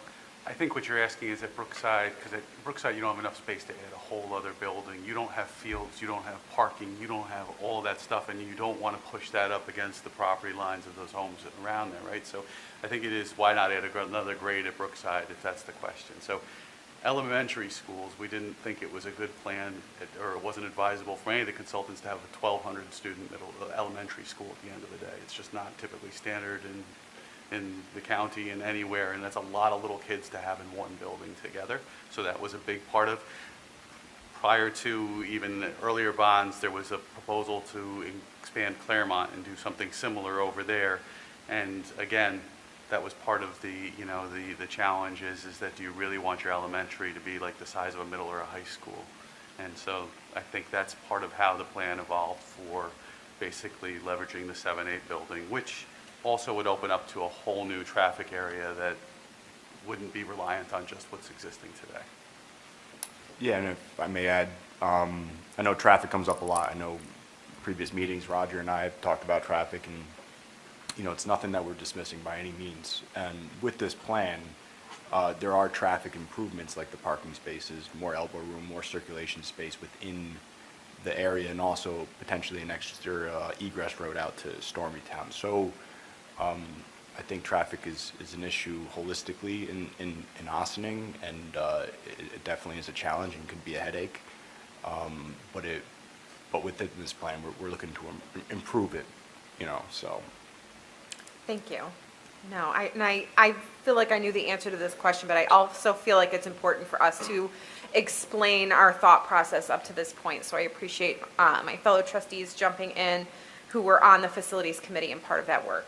And I'm going to yield to somebody else who has some questions they might want to ask. Thank you. Trustee Benton? Not too many questions really, having been on the facilities committee and the subcommittee and being part of the discussions with everyone in the broader community. But just kind of picking up where we're leaving off about Roosevelt, I think it also can't be underestimated, as it's been pointed out, some of the difficulties that it presents with the not really being ADA compliant.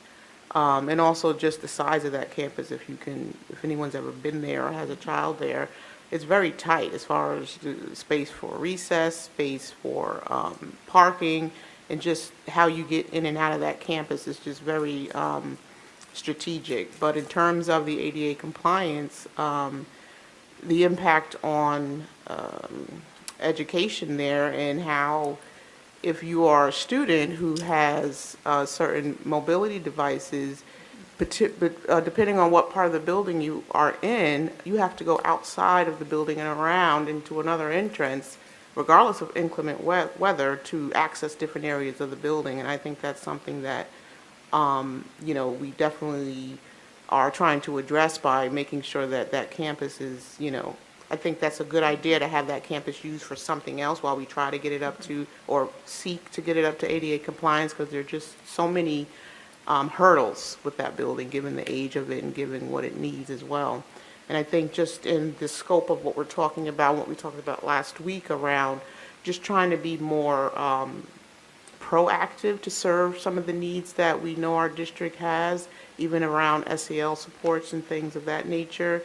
It's just simple modifications like space and having adequate room and respect really for the arts and the impact that that has on the child's learning and development, and being able to have these spaces that recognize that and are innovative in the way that we serve their education. I think that's really a holistic approach on education that, as it was stated, is priceless, because a lot of the needs that we're trying to meet aren't always just hire another social worker, hire another psychologist. A lot of the work that we're trying to achieve is really having these spaces that respect the space and the chances for education that children need. Even when it comes to the gym space, for a while we couldn't get the dance program off of the ground that we wanted to get off the ground because there was competing for the space of the gym.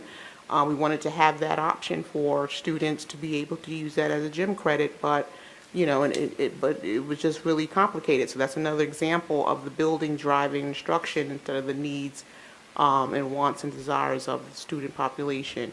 And even things like the backpack teachers, right? Think about the impact of a teacher not being able to build a classroom that has a sense of familiarity, a sense of comfort, a sense of connection. These are all impacts to SEL needs, right? And so when we think about it in that regard, I think it really is priceless, because we're going to spend the money one way or another, right, when it comes to addressing these needs. What are the long-term ways that we can really address equitably the needs that our children have and that we're starting to see are evolving? So I think this project also, it's a kind of like a stars aligning type of thing, where strike while the iron's hot, and all these different avenues that have brought us to where we are, and the impact that financially we're able to kind of decrease by getting these things done. It can't be underestimated. I had a couple of other notes, but I think, I don't really have too many questions. It was really just comments and observations over, how the things that we say we want to address in the district and how just universally this can really impact the direction of the district and where we want it to go. So I commend, just the attention to detail and even the question that was put in here about, the scope of the project and the whys and answering those questions that are kind of, some might think obvious questions, but questions that really need to be answered because it really puts it all into perspective when you think about it. It's not simply, a couple of new classrooms. It's the overall impact that these type of developments to the district will have on student experience and student outcomes. Can I piggyback off of you? Or you're done? Yes, I want this to be, I keep interjecting because I'm trying to get us going. And more of Mary a addressed it conversation. adequately, and then you mentioned it again, and I want to mention my own personal experience, having worked in this building as a music teacher in the past, having been a backpack teacher. We've talked about SEL at our most recent meeting and how important it is to establish school as a place where students can have connections with their teachers. And if I'm switching rooms every period, and so every class I have to go to, now I'm teaching music in an ELA classroom, I have to get a cart of ukuleles down the hallway and hope that they don't get damaged in the process when it's so crowded in the hallway. And then I have to log into my computer. I have to pull up everything that I want the kids to do when they come in. Where I can't be at that time then is standing in my doorway, monitoring the hallway, greeting students, asking them how their soccer game went this weekend, and building those connections that you build in the small moments. I cannot overstate how impactful this space would, to have your own space. Even if you are switching only once, it's an issue. But we have teachers switching. I was switching between every period that I taught, and I was part-time, but I taught 3 classes a day in 3 different classrooms. I switched every period that I taught. And my space for my own stuff and all the materials that I would have wanted to use for me, I had a student desk. And I could have been so much more effective had I had a space, had the ukuleles had a space to live, had I had a classroom to decorate for myself instead of working in a classroom with a word wall that relates to 7th grade ELA. Because we know it's nice to have vocabulary on the wall. Well, if I'm in an ELA classroom and I'm teaching 6th grade general music, I don't have one. And I will say the administration was always very good about not marking me down on my Danielson for that, but we know that that's not best practice, and our students deserve the best, and this is the basic.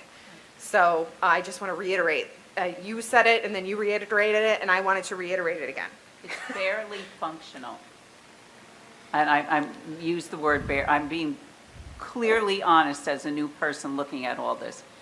It's barely functional. Having teachers, and when I brought this up with the team, Maria said to me, oh my goodness, I had a conference call with the teacher who was, said, what's that noise? She goes, well, I'm in my car. This is where I go each day to eat lunch. And I just think about the compromises made in terms of instruction. And even if you're teaching music in an ELA classroom and you want the kids to focus on your lesson, they might see the word wall from just in terms of visual and how kids, it's barely functional at this point. And I think if we want to look at that even more broadly, we know we're in a teacher shortage situation. We know we pay our teachers fairly, but within Westchester, we're never going to pay our teachers as much as they're going to pay them in Scarsdale or Chappaqua or where have you. Our competitive edge can be our environment if we allow it to be. Teachers will take a pay cut for a better environment if there's a better environment, just as a way to get through the day. If the space impacts their happiness at work, they'll go to a place where they feel they have the space to be. Or the ability to be able to teach something truly innovative. To be as effective as they know that they can be. And I will say here, I know that the space was limiting my effectiveness. Some valuable quotes to what you're saying. So I want to bear that in mind even as a broader picture when we're looking to hire people every year, when we do want to hire more support staff and we do want to hire more special education support, those people are looking at our spaces to be a welcoming place for them as well. And we want to attract teachers who want to stay, and we want to attract teachers who match our population as far as, you know, all the kinds of different diversities that we have in our community, and this is part of that, and this locks into that goal. Just even really quickly, is just, as a parent, I had a sneak peek of how disorienting it could be back to school night, switching classes. You walk into a class that's clearly set up for ELA, but this says this is like social studies or something. I'm like, am I in the right class? What's going on here? Or you go into another class and it's barren in there because they want to be able to kind of put whatever they need to put, Or there's depending on no what teacher teacher's in who, there. it's not anybody's home Right. classroom, so nobody decorates it, and it ends up looking, And that was just 7 minutes, Yeah. prepared it for, a couple of hours, and, I'm right there with you. I saw that exact same thing that you saw. I know that feeling, and I'm right there with you. Yeah, that's a great point that you made, because I think a lot of districts are struggling with hiring more diverse candidates because candidates aren't applying because they don't feel like they belong in those districts. And having a more inclusive approach to education as a whole will definitely attract the people who want to see that.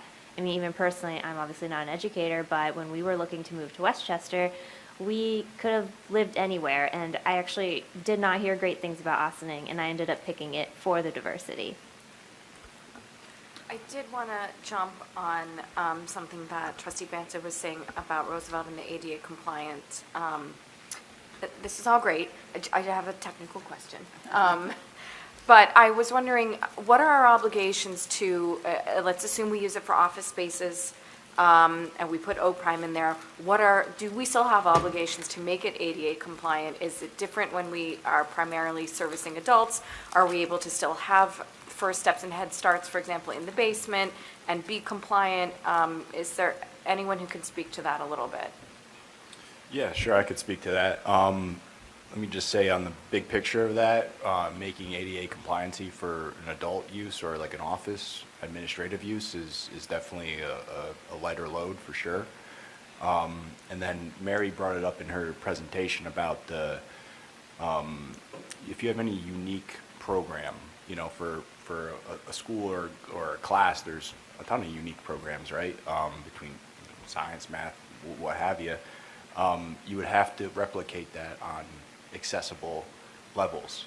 So for an office space, if you have your office and a bathroom and a break room accessible, then you're basically all set. So it is a lighter load to make that ADA compliant. And again, with these annual projects that Ossining is doing, one of the ones that happened this summer was to renovate the bathrooms to ADA compliancy. So we're always chipping away at this big comprehensive plan. So that it's already started. Okay, and I have been over there. I know we do have ramps, we have lifts in place. Yep. And to add to that, if there was, let's say, somebody broke their leg and now is on crutches and works at, Roosevelt or works here at AMD, some of the things that you can do to, and I'm no attorney, but, mitigation is compliance. So, for example, let's say if somebody needs to get on the stage, you could rent or buy a stage lift that would be portable. You could move it there, use it here. So there's different techniques you can go about compliancy. It's nice to obviously have a permanent solution, but if you do come into a situation where you have somebody that needs accessible routes, you could help out with different means. So. Okay.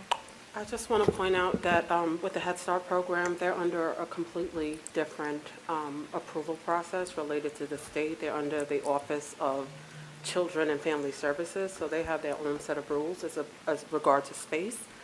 Like he said, Chris said, we have been addressing the ADA compliance issues. As part of our regular budget, we added a ramp to the lower field that wasn't there before, so students were not able in prior years to go to the lower field because they couldn't get to it if they were not able to walk or get there on their own. So with regard to Head Start and knowing that we're trying to move First Steps into Head Start, they have their own set of compliance and requirements separate from SED.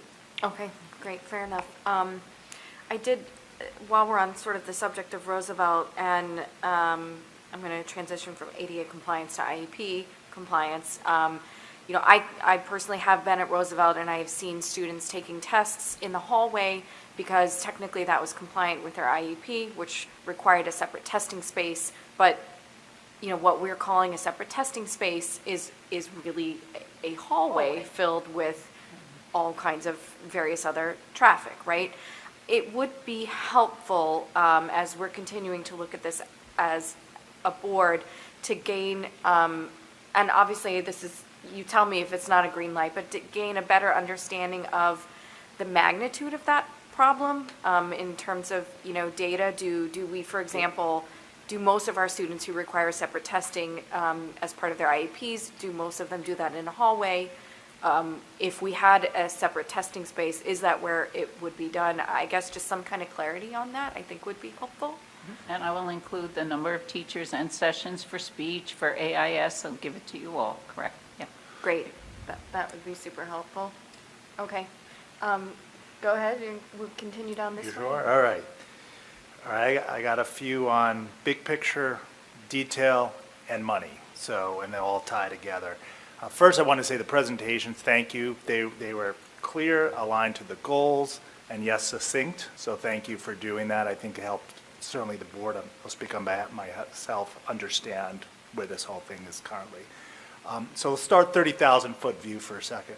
So right now, the Regents got a blue ribbon commission underway, and supposedly any week now, they might come out and say, okay, we're reimagining graduating from high school. We have our, what they call, right, those multiple pathways, different ways you can get a diploma. And you have your Regents test, and they're looking at everything, my understanding. So the question is, does this plan give us the flexibility if they say, well, you can, I don't know, do more? I know there's a trade education pathway right now, but what if they come out, I think it's called CTE, if they come out and say, you can do more with that? Does this allow that? If they say you can do more art and music, will this allow us for that? So the reason for this is, you know, that question is the big question, but underscoring that is, you know, this is a great looking plan, and no one can predict the future, but we got to be pretty sure to be right with it, because we're putting all our chips in, not only the financing, the bond time period and everything. We're not going to have ability to go out in 5 years and say, you know, oh, well, we need more. So with that said, that being one of the big pictures, does this allow for flexibility to meet all those things that could come out of the commission and or we want to do as a district? I would say, if I look at this, because secondary ed is near and dear to my heart, and obviously I work very closely with the state and the commissioner, that you don't have it now. It doesn't exist now. There will be a pathway for the arts, which was the love of Regent Judith Johnson's heart. She and I spent many a time speaking about that. I'm envisioning the property you purchased with the church being just this focus where you could create that pathway for that student. I love when Melissa brought up the dance program, because I forgot to mention it today when I was speaking at the high school. They were having a struggling with the dance because they had need for the auditorium, another need for the auditorium, a music class was taking place in the auditorium. They wanted to move some of that to the second gym, but the dance program was taking place there. This is part of the daily life. So if you're going to create a pathway for students who are in the arts, which the Regents are going to come out with, and we know the research says that that's a really good thing to do. You don't have the space right now. This gives you the potential to decide what you want it to be and what it to look like. You have the potential in this design to decide what is that school to career or school to college or school to micro-credential. You can create those spaces starting in 7th grade. We're talking secondary education, and build that pathway with a number of scaffolded sequences if you chose to. Right now, you can't because your space is limited. Right. So the answer sounds like it's yes, that Yeah. we have the flexibility. But I wouldn't miss the opportunity, Rob, to highlight what I spoke about Now before. guilty as charged on my end too. though. Well, No, that's actually a good question. I mean, is it possible to kind of give us a better sense of, like, I know we've talked about one of them being the enhanced robotics lab, Right. right? Is it possible to give us a better sense of, like, the broader longer list of like, this is a 30,000-foot view of the things that we could be able to do in this. I just want to, and Chris, you can jump in, but, and the construction managers, this is a conceptual design, so nothing is set in stone. The real work comes after we start preparing documents to submit to SED. And I don't think that anything that we're presenting is going to limit us. But again, this is all a conceptual design, and the formal space itself will be developed after it's approved by the voters. Right. Oh, thank you Yes, for that's that, correct. Alita, because I love the design development stage of projects, because that's where you get to do that envisioning about the specifics about what you want for kids. But I understand the question, and I'll ask the team. Right. I'm looking for a real broad strokes. Yeah, These are some of the kinds of things that we would like to do, Right. that this would allow us to do Okay. if we wanted to. Okay. I would just keep in mind with that too, that the regions aren't going to basically put in a plan that basically tells all school districts that they need to add 200,000 square feet to reach those goals, right? They're going to be taking your, you know, if you're an 80% utilization building, you're going to take your general classrooms and repurpose them. Since we're not even close to that 80% number, we're really in a bad spot Right. for that. Right. Great, Oh, go ahead, keep going. Okay. Right, because what I was getting at other trustees and others saying, like, I moved here for this, and there's a lot of reasons. What would be great to come out of this in the end is we want to be able to go to market, right, put it on the market and say, come to Ossining schools because of, and list off the reason. And from the school standpoint, is our gym, we know we do science, right? Science is our thing, music and arts are our thing. What's this plan going to be able to elevate that? We're not going to be able to boil the ocean, I get that. But what are our 3 or 4 like things that will be in this that will allow us to do that maybe other districts are, frankly, you know, I was on that committee, you know, as the advisory committee, as a community member, we saw some of the districts doing CAD and other things.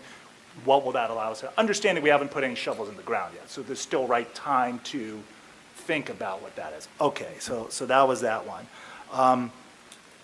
Back to the traffic in these studies. Can you just help me and the rest of the board understand if that, I don't know how these things work, but if it comes back as a pass, you've passed traffic, great. Or does it come back like a fail or a pass, but you have to do X, Y, and Z? How does that impact the plan? Like if they come back and say, you have to build a tunnel, that would not be the case, but that obviously impacts cost, impacts whether we do this thing or not, it impacts whether the school goes there. Can you help us understand what are those contingencies or dependencies are that could impact this from a cost and what we actually end up doing?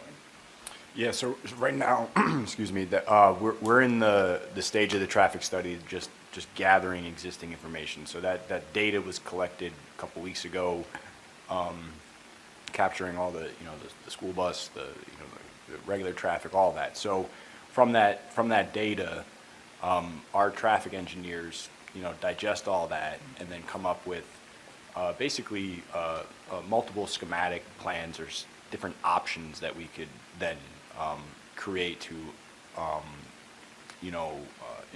include and account for all the potential added traffic to it and things of that nature. And then also that clicks into working with any given, you know, authorities that, you know, and local authorities for any given curb cuts or, you know, like I mentioned that egress road out to Stormytown Road, that's going to have to get, you know, an approval from some authority more than, you know, the state education department.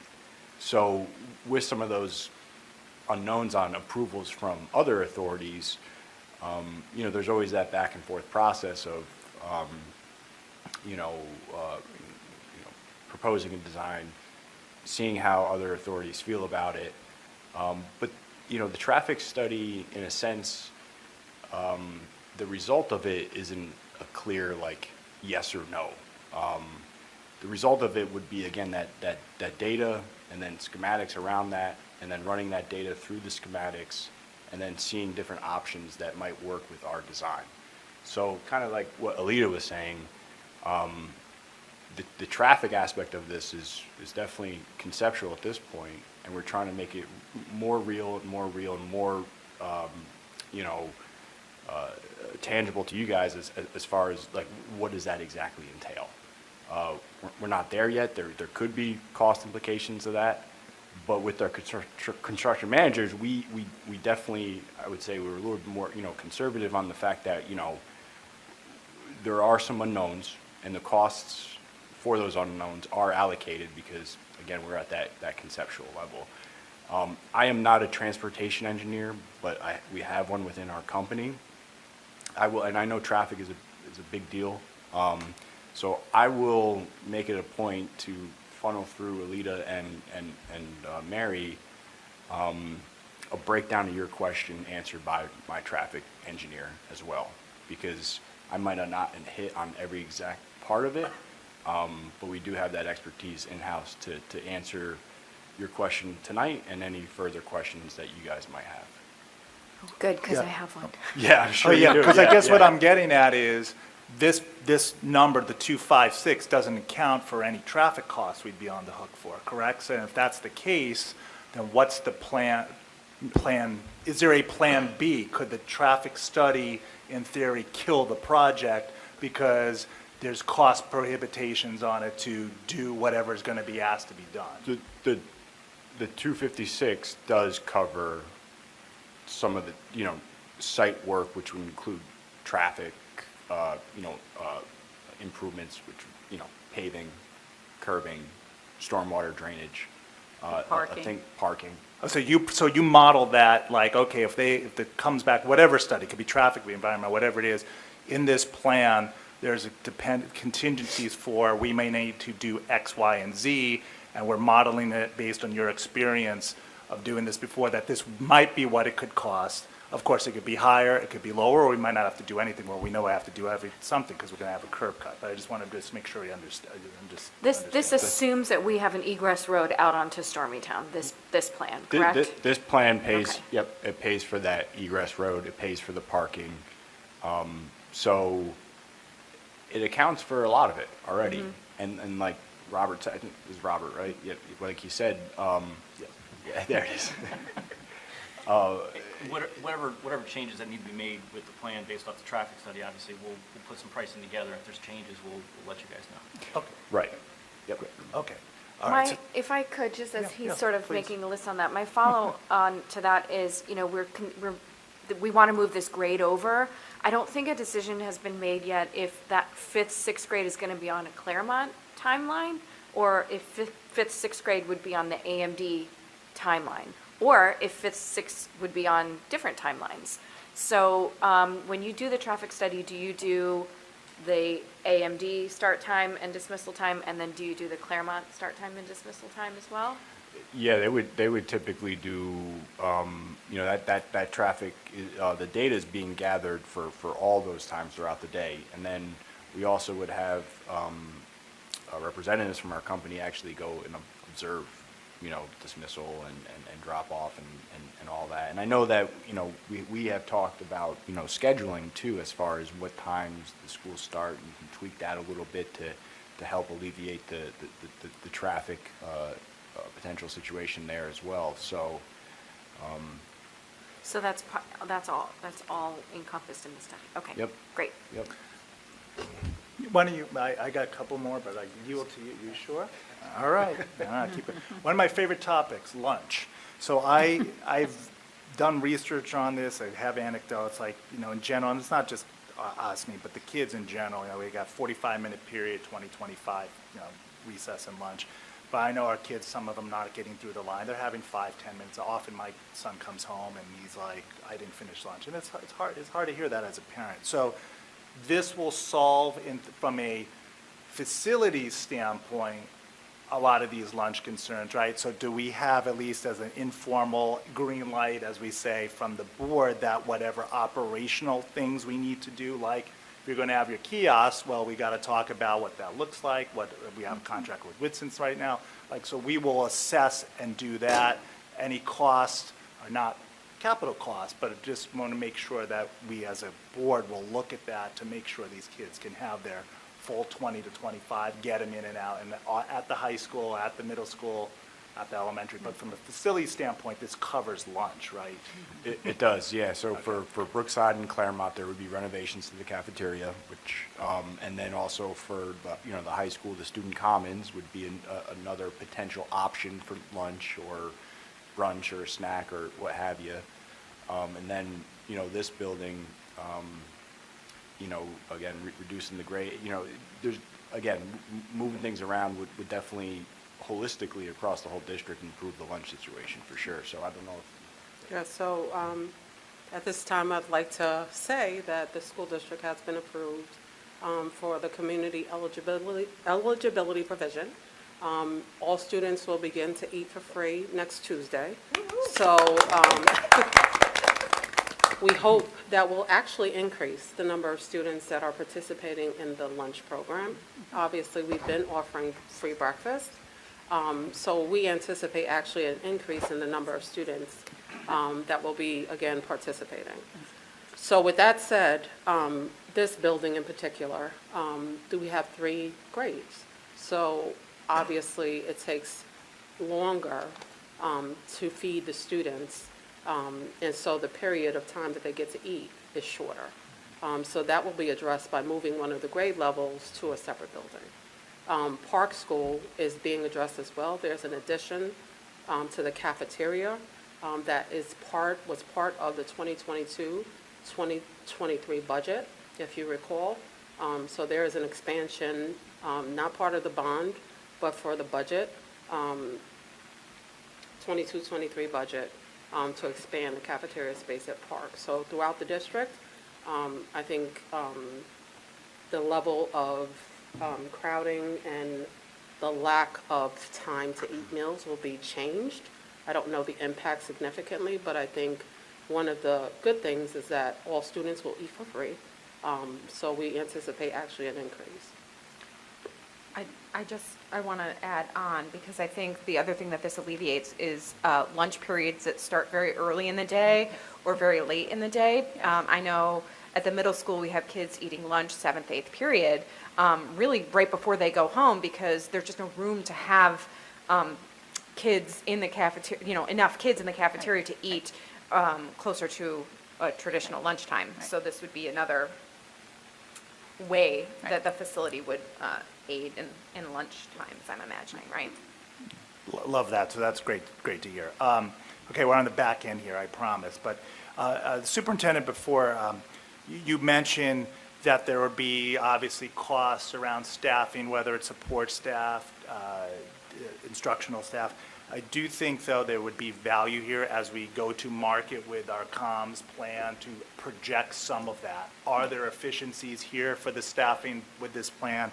Will we have added costs? Let's have some projections. I know the cost would be covered by the regular budget, but I do think there will be some questions, say, okay, you're building the building, is that going to cost us $1 million more a year to staff it, or whatnot? So I do think there'll be some value in having some of that as we move forward. And again, and I apologize for not being clear about that, the only additional staff that's related to the change in the structure would be, caused by that, would be an additional custodial staff and cleaners, because you have increased square footage. There is a formula for that. However, you have a full administrative staff and office staff at Roosevelt that would move to a new building. So we do not see any additional staff, with the exception of, your buildings. However, if the board chooses, now that you have the flexibility of space, to add more staff, you do that through your annual budget process as you explore more programs and options for kids. In terms of additional counselors, so you have those staff. Some of them do not have a space. They do it in hallways, and they share 3 spaces. So they will be very happy to have spaces, and hopefully we will retain them and have them stay here once they have dedicated spaces to work with kids. What about places like the Conceptual STEAM Center at the church and high school connector area? Would we envision that being staffed by current staff, or would we envision needing to hire new staff? Right now, you have overcrowding in those spaces, so you now have space for staff to go, and you can maximize the potential of what a teacher's schedule is. I'll pull Christine because she did a great job explaining that. If I had to schedule her program, I would be thinking about like, she's got to move from here to here to here. However, if you don't have that constraint, the ability to do back-to-back classes in one space, but again, that's a broad stroke. What you choose to do then about an expansion of that program, maybe, what would that look like in terms of pathways? That's a conversation you would have, each year. And you do have that each year, right? And now I'm presuming that we're in a same scenario, for example, at Claremont. I know that when we went on our building tour there, we saw, for example, academic in-service teaching happening, and the room was divided into 3 parts. And there were 3 teachers teaching different consonant, vowel, consonant blends in the same room to 3 different sets of students. So I presume that that is a prime example of we would be able to alleviate that, better serve students, better serve our teachers, and we wouldn't have to hire additional staff. Correct, 100%. And that teacher was doing Orton Gillingham, multisensory reading instruction. Yes. And I think right now there are probably 4 doing that in one space. But again, that's a perfect example of it. You have the teachers, and you're constrained by the flexibility of creating program for them as well. I think one of them may have even been at E&L group. Okay, so the net is there, aside from custodial staff due to square footage requirements, there's not addition. We've got everyone, people will be in place as is and be able to staff this plan. Okay, so that's great. Okay, so now I got a couple on the money, the financing side. So just, and the presentation, thank you again, it was really clear. And it seems like a very good value. 2.78% increase in the levy gets us all this work. As we go forward here, and I think I even mentioned at the last meeting, just to the community, that is an additive levy, meaning if the regular board budget comes up and we go a 0 for that year, it's 0.56% for the levy for the year, because we've got a regular budget plus this levy. If we go 1, it's 1.56 for the year. And as I believe I understand is that an additional levy doesn't mean your taxes will go up or down or stay the same. That's out of our control. That's based on the assessor and all that, right? But I just want to make sure the community understands 2.78% over 5 is additive to whatever this board decides to pass in that budget year. So I just want to make sure we're clear about that, so no questions come up and say, oh, wait a minute, you're taxing us more over here as well. So just. Can I just interrupt you? I'm Yeah. so sorry. Yeah. If you look at the slide, it shows what the amount is per $1,000 assessed value, and I think it's like 18 cents. So they can look at that and do the math. So when you look at the 0.56%, the amount, and there was I think it's still in the presentation, it looks at what the total cost is for the taxpayer, in addition to, obviously, any tax levy increases we have going forward. So yes, there is an impact, but again, the impact for this particular bond is very minimal, and I say that respectfully, with the amount of cents on per thousand assessed value. Thank you. No, thank you for that. I would agree with that. There's good value here. Mr. Watkins, just in your piece, I think it was your part that presented, I think you showed the dependencies here, but just to get clarification, you presented out the what-if scenarios.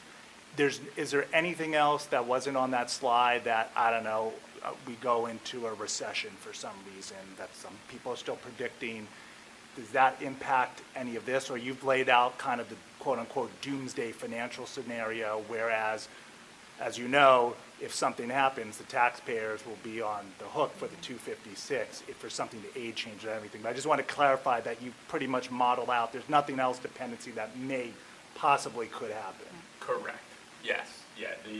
Speaking to the building aid, the last slide talked about how, if we can guarantee the building aid. And so, yes, those are really our expectations of the building aid and what we model out. Now, granted, if a meteor hits, we can't use that as a way to plan a financial project. And we always use that example as, so to your doomsday, you can't plan that. But even when we did have COVID, I think that's probably the most obviously the most relevant recently, where we've had a big possible strain on New York State, that was very real, but building aid was not even in the discussions to get touched, yeah. And I think- Yeah, go ahead. Sorry, Lita. Just I want to back history in terms of, I think I look at Frank when we bought those words 10 years, whatever many years ago. Yeah, foundation aid, the gap elimination aid, when they had a situation in the state budget where they had to ask us to fill in their gap. They used it in foundation aid, but even then, that was a really tough time for everybody. Because this building aid is in statute, once you get it, you're locked in. And every single there are some school districts get 90% reimbursement back. They would not anything can happen, but when you look at it this way, and what's the history? They look at foundation aid, they look at new aid, they look at new things, so, yeah.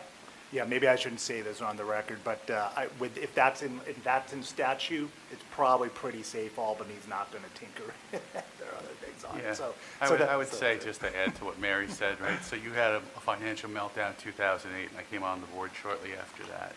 And they did not touch, the Constitution, the state of New York requires them to maintain effort, which means money, investment levels for education. So Mary's 100% right. It's new money that they go at and not the old. And even when you had the mortgage meltdown, they didn't cut building aid. So the meteor, I can't tell you, because that's the extreme. Probably be the least of our But we've had concerns. two significant things happen, and it hasn't diminished the investment in buildings. I think you'd be hard pressed to see. yeah, no. And even when we have seen changes made in the way it's calculated, again, if this is voter approved under these current assumptions, those assumptions would maintain and it wouldn't be impacted by the change in calculation. Okay, great. Ms. Zuber, one for you on the finance. I think if I understood the presentation, you'll move money out of the capital reserve to help pay off this bond or fund this. I saw 1.55 million will be left in that. Is that enough to cover like a rainy day fund that over the next X amount of years, that God forbid something, we needed a school, we need a roof, we need a major capital expense? Do you feel comfortable that 1.5 million puts us in a safe zone? So there's two things. The 1.5 million is actually within the budget. So it's not in the capital reserve. So we're not suggesting leaving 1.5 million in the capital reserve. It's part of the budget. Again, we appropriate every year for the past 4 or 5 years, 6.9. We're taking 5.4 of that to pay for the interest related to the borrowing, and then the 1.5 would be part of the budget going forward. The capital reserve itself, the 17 million would be coming out of two capital reserves. One of the capital reserves was up to 19 million, and we've already established that reserve up to 19 million, so we can't add to that, and that was in 2017. In 2022, we established a second reserve, and that's up to 50 million. So once we deplete or take away the 17 million, we still have the opportunity to add to the 2022 capital reserve up to $50 million. And we have not touched the 22 capital reserve in these projections necessarily, even though we're drawing down, for example, Park School, 1.9 came from the 2017 reserve. So no, there's no plan to keep our reserves at a 1.5 level. That's in the budget. And this is the last one. Is the cost to retrofit Roosevelt back to office space included in this? And if the answer is no, do we have a projection? Is that 7 figures, 8 figures? Do we know? Because we'll have to pay for that, right, to get it back to the office. So I have asked Paul that question, and no, it does not include it. We would have to consider how to do that, but everything is based on the timing. We will not be able to move as a central office probably until 2027. So at that time, we have to look at how much it would cost for us to get back into that space. But at the same token, I don't think necessarily it's going to be something that requires us to move quickly, because the requirements for office space and instructional space are completely different. But, yeah, this does not include transitioning back to Roosevelt. It Would might, it that- might help as we go along, just again, even it's a ballpark, so we have that. And frankly, if someone asks, was like, okay, where you're leaving, well, what's it gonna cost to get it back to where it's just, it doesn't need to be now, obviously. All I have to say, though, in addition to that, they are going to need from us to understand what is included in moving back to Roosevelt, because we're talking about multiple things. We're talking about moving Old Prime there. We're talking about moving First Steps or Head Start back there. So we have to kind of figure out what we're telling them is happening in that space for them to kind of predict or estimate how much it's going to cost. Would that cost be at all offset by the fact that we wouldn't be paying rent anymore? So it wouldn't be offset immediately because, again, it's going to take time for us to transition into that space. So we still are going to be in the space as we're rebuilding or retrofitting Roosevelt. So it's not going to happen at the same budget period.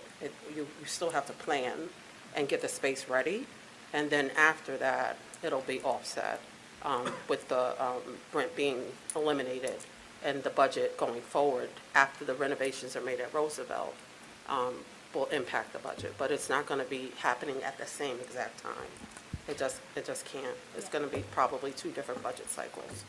Kind of along these same lines, are we including in this estimate of costs the furniture and smart boards and things like that in the new builds?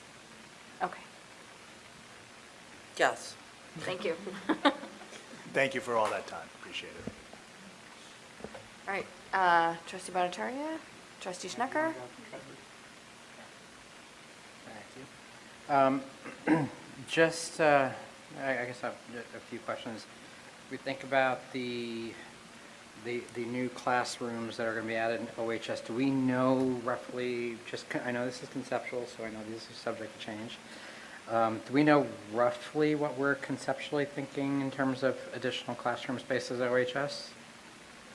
As far as a number? Yeah, It's just roughly about like 16, 17 new instructional spaces. Okay. And that's not including, the student commons, which is a flexible space that Yep. hypothetically could be used for really a multitude of things. Great. That's great. Thank you for that. So I know that we have a big robotics space, a STEAM space that's there. Robotics, I think it's currently like an after-school program that's being run. Would that become, do we know, potentially a class in and of itself? Do we have any sense for that? Would that become a full dedicated classroom space since there's so much of that going on? You certainly can, but again, that would be a new program, which would have to go through the regular budget Yep, process. yep. But in this case, you have the space now to think about it. Yeah. Right. So it's planning for future space, whatever that might Exactly. be. If it's robotics, it's robotics. If it's something else, Right. science research, it's something else. But the fact is that space will be there for considering as we look at that going forward. So it's not necessarily, even though it's titled conceptually as one thing, it could be additional things or whatever it might be. So I think that's. And it could be used by current staff as part of their current curriculum and an innovative way of teaching that they didn't have access to before. Yeah, that's correct. I mean, there is an engineering class right now, and it's only limited to that one class space, which is all pretty tight in terms of where that fits, but this could be an expansion of that, if that's what's determined. I just want to defer to Andrew for a second about how building aid is given or approved based on instructional use. So I just want to be clear that major changes to what is presented to the state when the construction documents go up, if there's major changes like in the use of the way the classrooms are being used, that would change the aid projection. So it's very complicated, and I know Andrew often relies on his friend, his buddy, John Beck. So he's probably looking at me like, why are you saying this? But, but in general, I just want to just say that building aid is very complicated, and you can't, like when you make major changes, they look at the instructional use. They call it building aid units. So we just got to be careful about, I don't want to mislead anybody by saying, oh, we could do this. Right, but if You it's have to instructional present- space, Yeah. correct. You have to present it to the SED, so they Yeah. know how to aid it. Okay, So here, if I may add, there's a perfect example of that it's happened to me. You wouldn't take a classroom and call it a TV studio. Right. The state will not aid that, but they will aid an instructional multimedia lab. Right, correct, for teaching, so I- because it's being There's a something. clear difference in when you say that, but having lived that world, particularly at the secondary, I understand completely what Alita is saying. So again, you want to have a classroom where you can conduct robotics. It's part of your engineering sequence, that one would be an easy one. But again, that piece about the TV studio, it's a very interesting, right, approach towards how people the state looks at building aid. It And is, something there are has to be taught multiple- there, There are right. multiple examples, like, it's very similar to that about the wording, but also about the number of students that are going to be occupying and utilizing a room, the building aid units that Alita's talking about. So as she was saying, major changes that would adjust that would need to be factored into the aid runs as they're presented to the state, because they could have a change comparatively to what we have currently. Yeah, So- no, so I I'm think just- that makes sense. I guess where I was going with this, mine was thinking, something instructional, whatever that might be, would be in that space, whatever it's science or whatever it might be, but it will be something instructional for those additional, that's really where I was going. Not so much, can you take a classroom and turn it Yeah, into no, something outside? I'm the Yeah. one that brought it up, so I just don't want to mislead. Yeah, no, and I think that to me is very clear. I think that makes a lot of sense. It is a very good question, very good point, though, because a lot of, to your point about the TV room, there are districts that have run into issues there as projects have gotten down the line, where certain spaces have been turned into a space that was not going to utilize as much students and therefore not receive as much aid. So it's a very good point. But so if we had a classroom plan, this space was going to be a classroom, and we said, now it's going to be an office suite, it's going to get aided less. But if we had a classroom, we said this is going to be a math class, but we say now it's going to be an ELA class, It's still that's class. a lateral move. I think that's what Yeah. Yes. we're getting at Yeah, here. yeah, Yeah. sorry. So, and just to that point there, so the aid for changing, should there be a change and it's not during, say that you're 5 years down the road, you built out what you've built, we're paying everything back, the aid would change if anything were to change from instructional No. to something else? Or is that only during the time that which you've constructed it and said this is the said purpose for that particular? Correct. So Yeah. aid is paid off your final cost reports when they are filed. Yeah. And that's at the completion of the building. Excuse me. So after that time, if you turned a classroom into some other purpose that wouldn't have been aidable, they won't pull back that aid. Got it, okay, that makes sense. Could we talk about some of the outdoor spaces that we're talking about outside of, we're looking at? So a couple of questions. One of them, in this, we have some additional fields that we're putting as part of the conceptual drawing right now. I think there is an additional turf field that's being put in, and there's some additional tennis courts that are being proposed in it. Could we talk a little bit more in terms of our thinking behind that? I know we talked about all the other whys. I just want to, just for the clarity of everybody here and anybody listening, just a little bit more on the whys and the thinking around that, from tennis courts and additional turf field here on this larger campus. I mean, I think, and I'll let, because again, having the balcony view of this, and I'll let our key people here who were deeply involved to explain, but it's really important for people to understand that you're looking at those spaces as part of your instructional program. So they add to recess, and if you have recess as part of your PE plan, they're part of physical education. You don't build a soccer field. That's not how this works. You know, if you have extra and co-curricular activities or then community that can use it, but in reality, you're doing that. The idea with tennis is that you correct me if I'm wrong, there's a Title IX issue here because your girls' tennis does not have access to tennis on site, right? I just want to also say, by including these type of spaces in the bond, they're being associated with instructional spaces, which makes them aidable. If they were standalone projects, they would not be aidable on their own. So by including them, you get the bang of your buck by it being, aided at the same ratio as if it were instructional space. And we are adding, the plan is to add another grade, and that grade had fields over at Roosevelt that they were utilizing. So, we would want to give them appropriate space here as well.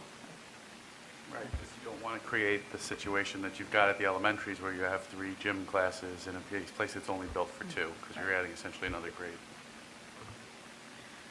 Great, thank you.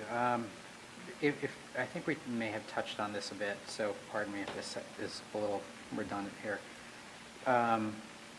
In terms of, could we just talk about the additional classes that are currently at Roosevelt and maybe even touched on, and the new classes that were that we would have as a result? So we have a trade-off because now in the future we will have 5 and 6 here, and 7 and 8 in the new building. What is that incremental lift on that? Like, how many new? How does that kind of create? Like, what's the new additional classrooms from that?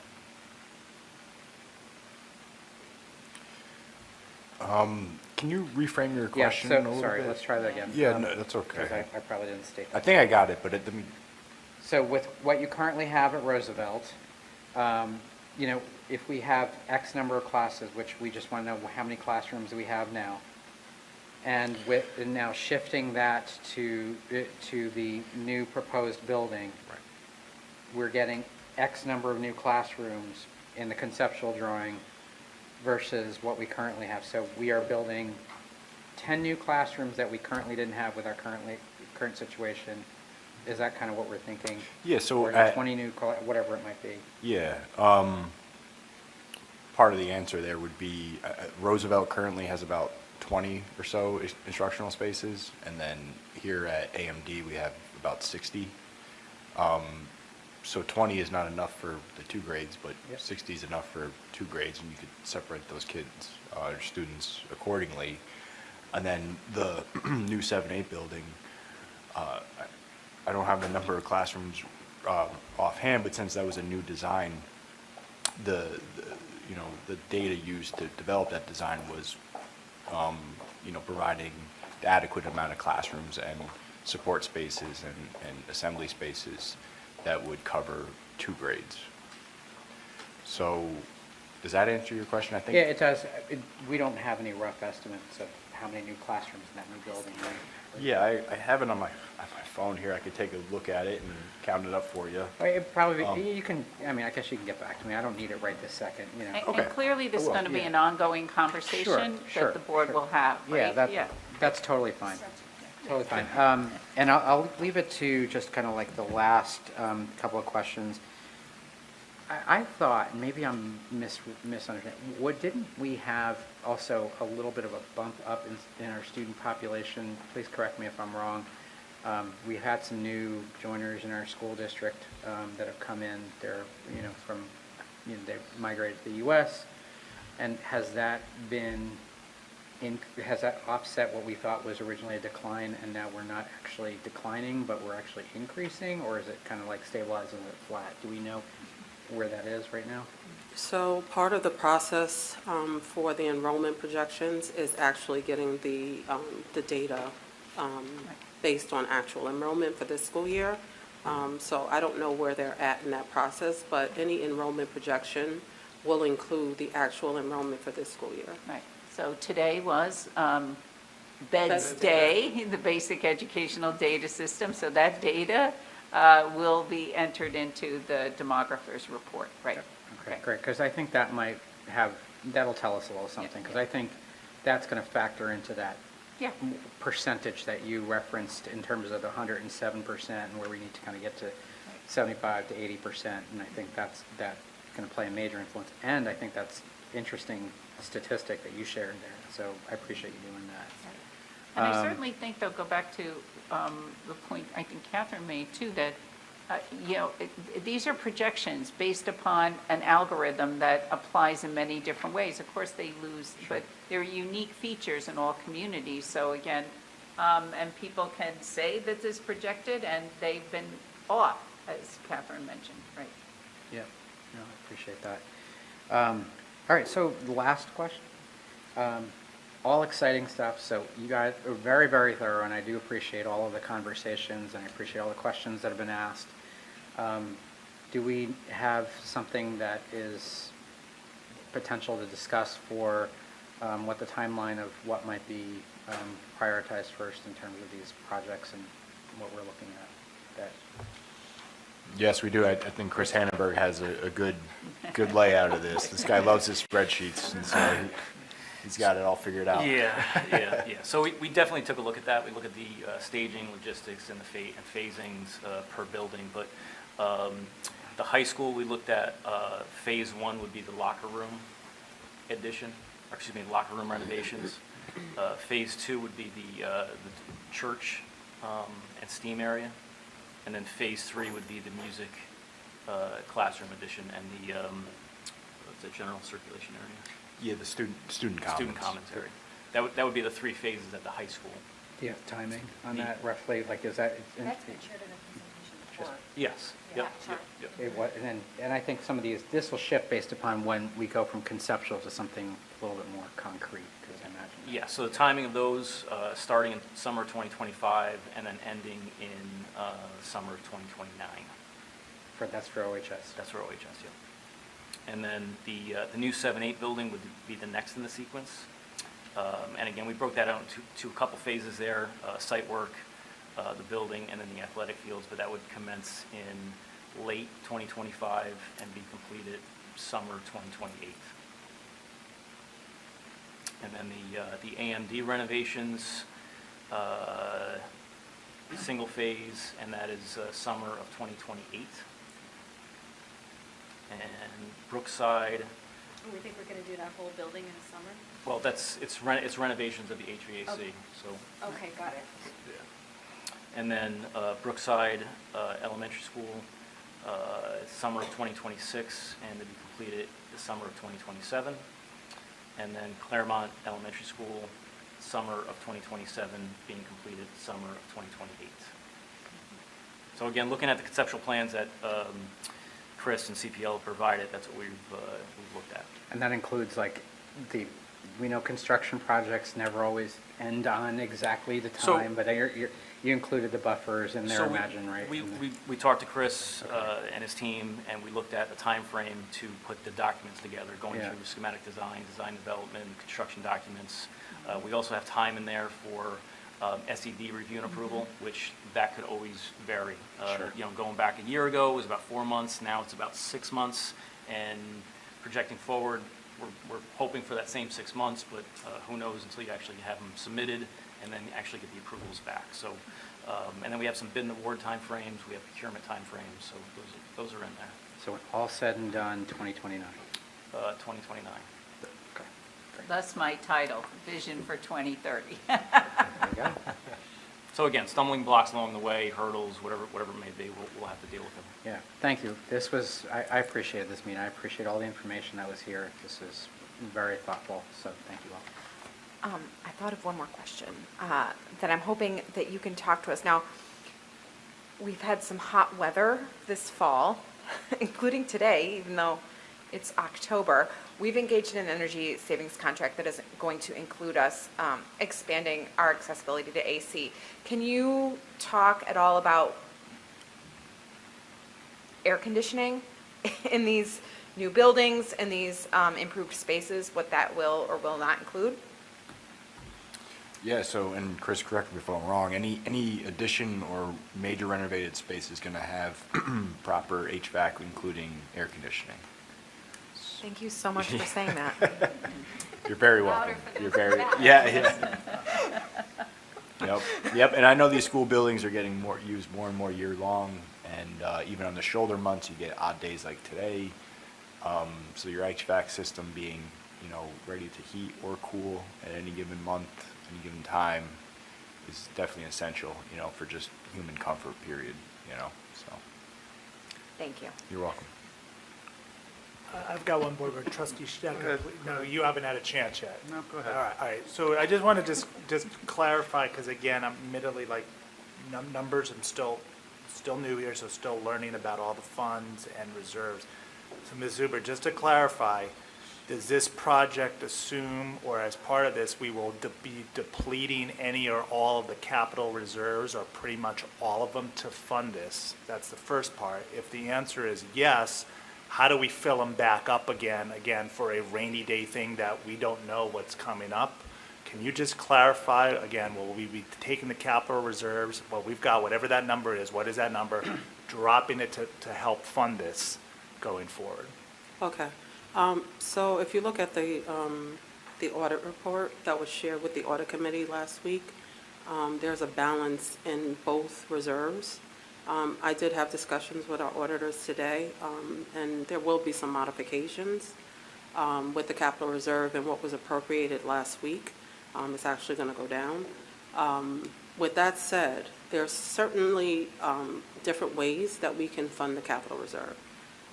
I will share with the board that this budget was very tight for this school year, and I'll give more details related to that.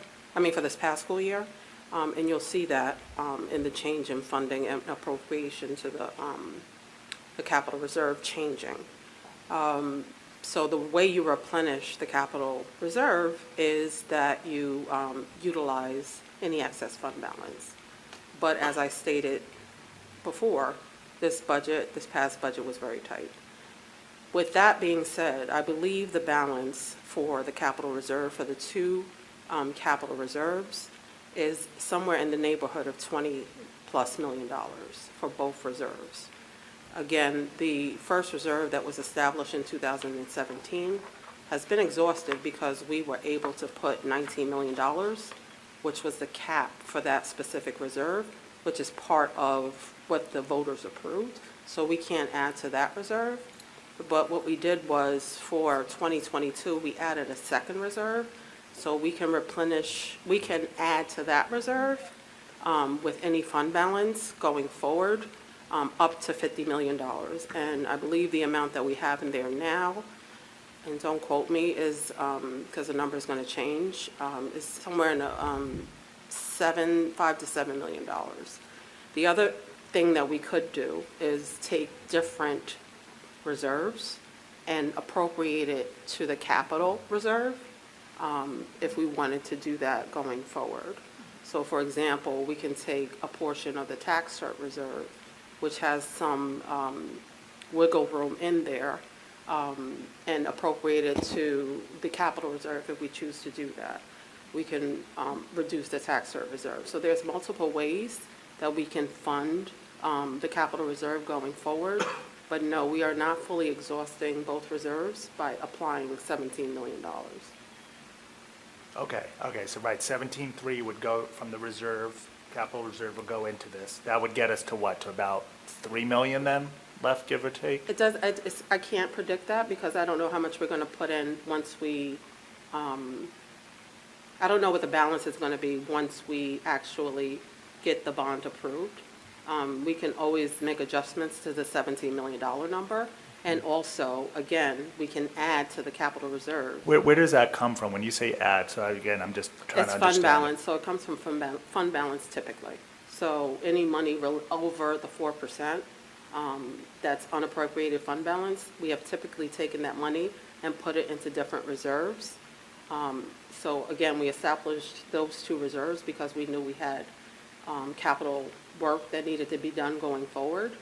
So we just established those reserves in 2017 and then in 2022. So the money typically comes from excess fund balance. And you can also, like I said, take money from one of the existing reserves, we have several, and reduce that reserve and apply it to capital. Okay.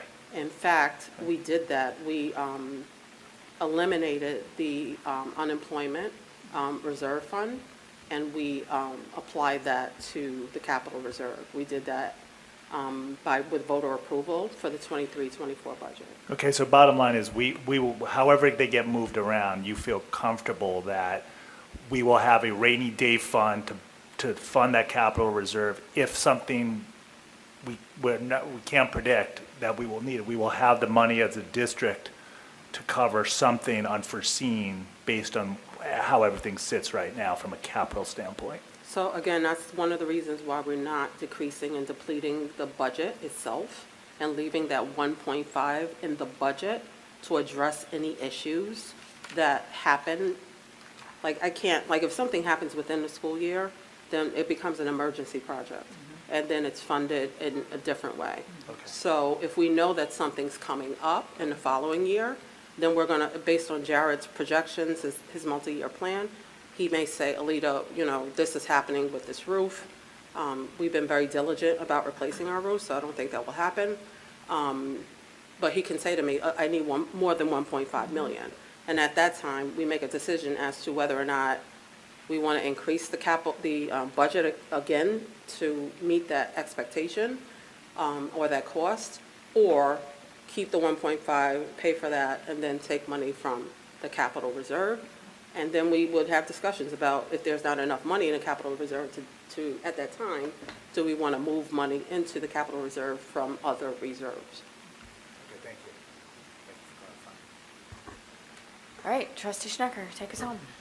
A question on the transportation. So, and it probably relates into the traffic study, but we would be essentially moving roughly, I would guess, a half dozen-ish buses from the elementary runs in around the drop off at 9 o'clock at Roosevelt today. We'd be moving those same students now to an earlier run, going to the 7-8 building, right? So I mean, I know the general question here is there a budget impact to transportation? And when we're looking at the traffic studies and we're shifting from more buses and less buses now at the 9 o'clock run and earlier for 9 o'clock drop off and more buses for 8 o'clock drop off or whatever school start times we land at. So there's nothing in this capital bond that addresses that. We would have to look at that once we establish what the different times are going to be. But no, that's an operational cost that we'll consider, but it's not part of the capital bond. There will be an impact, but we have. That's really my question. Yeah, there will be an impact, but we have to evaluate that. And the other thing, once our transportation is also an expense-based aid, and I don't know the number, don't quote me, but it's pretty high, the amount of transportation aid that we give back. So if our transportation expenses increase dramatically, we also get money back from the state based on the ratio. I believe the ratio is similar to the building aid ratio, but I don't want to speak out of turn. Yeah, so similarly to custodial, right? I mean, on the surface, I look at this and say a bus run costs whatever, 100,000, 80,000 a year kind of thing. We're not changing the number of bus runs, but we are changing the time of day we're doing the bus runs, or at least outsider looking in. Maybe I'm wrong on that. Maybe yeah, I'm going to defer to Jim, and I believe Jim might be retiring by 2029, so he's not going to answer. He has his own vision. He's not answering these questions. I'm sorry, Jim. I'm throwing your business out there. I just think if we can get an impact. Seriously, what we would do is we would find the most cost-effective way to, There might be spaces on the buses that are coming to this campus now that the Roosevelt students, you could slot them into. We wouldn't really know. I mean, my anecdotal of hearing about the buses is I would be hard pressed to believe I that. mean, I'm gonna but I also agree, think that I think it's not a huge effort to look and see how many runs do we take at Roosevelt today, and if we had to magically pick up those buses and move them to the middle school, is there a budgetary impact? But that's me and my outsider's view, Alita, and I see you wincing. So I think if we could just put that on the list as a comeback, right? Like I think that's just fair for the community to know we're going to see a certain amount of custodial with square footage. Transportation's either going to be net neutral or positive, a few $100,000, somewhere along those lines. I mean, aside from the financial point, you raise a good point, because what's that operational plan look like? And I do think we need to have an idea before we sign off on this. Like, if kids are gonna now be at school, I don't know, 6:15, we gotta let the parents know, like, hey, we're gonna build this great new building, but now we're gonna start early. So I do think, again, before we sign off, we need to see some of the operational impacts as well. Yeah, we need to have a sense of where we think this, with the traffic study, where school start times and things are going to land, because I think that's a really important, it's going to go to the traffic piece for everybody that's in that Van Cortlandt corridor. The idea for them seeing another half dozen buses coming up that hill is going to really kind of raise eyebrows. So we just need to be able to answer that question. I just want to say, we can include Jim this year in the conversations once we understand what the traffic study yields. Right. So then once he has like concrete information, then I can ask him, like, what does that mean from the perspective of cost? And again, this is cost that's going to happen, later. So we could always adjust for CPI, which we do now. But certainly, yeah, I can, once we have the information from the traffic study, I can give him the information and see if he can see what the impact will be. Yeah, and my question really with the traffic studies, are you assuming the same start time or staggering that, or does it really not matter in a traffic study if it's a half dozen more buses? Like that's really the question around that, so that we don't come back to you when it comes back and say, well, what about, so trying to get in front of that one. I guess a couple just comments. So I think I notice in titling these things, Mary, is always a challenge. And I remember right before the pandemic, we were titling everything Vision 2020, which sounded great, but then the pandemic came along and we had to shift focus on things. Question is just, I think the vision for 2030, like when we met with the community and had conversations, there's a real urgency to doing things. Yeah. And I think, Chris, you answered a lot of the questions about the schedule, but I think the community really cares about that because I think they want to see what are their kids going to be getting through. And so if we went Vision 2024, I'd be happy, but it sounds like it's more Vision 2025 and beyond. I don't know, but somehow we communicate that you're not waiting until this point to see some of the benefits of this work, and that you vote, if we were to go out and vote in April or March to do this, I think people want this yesterday.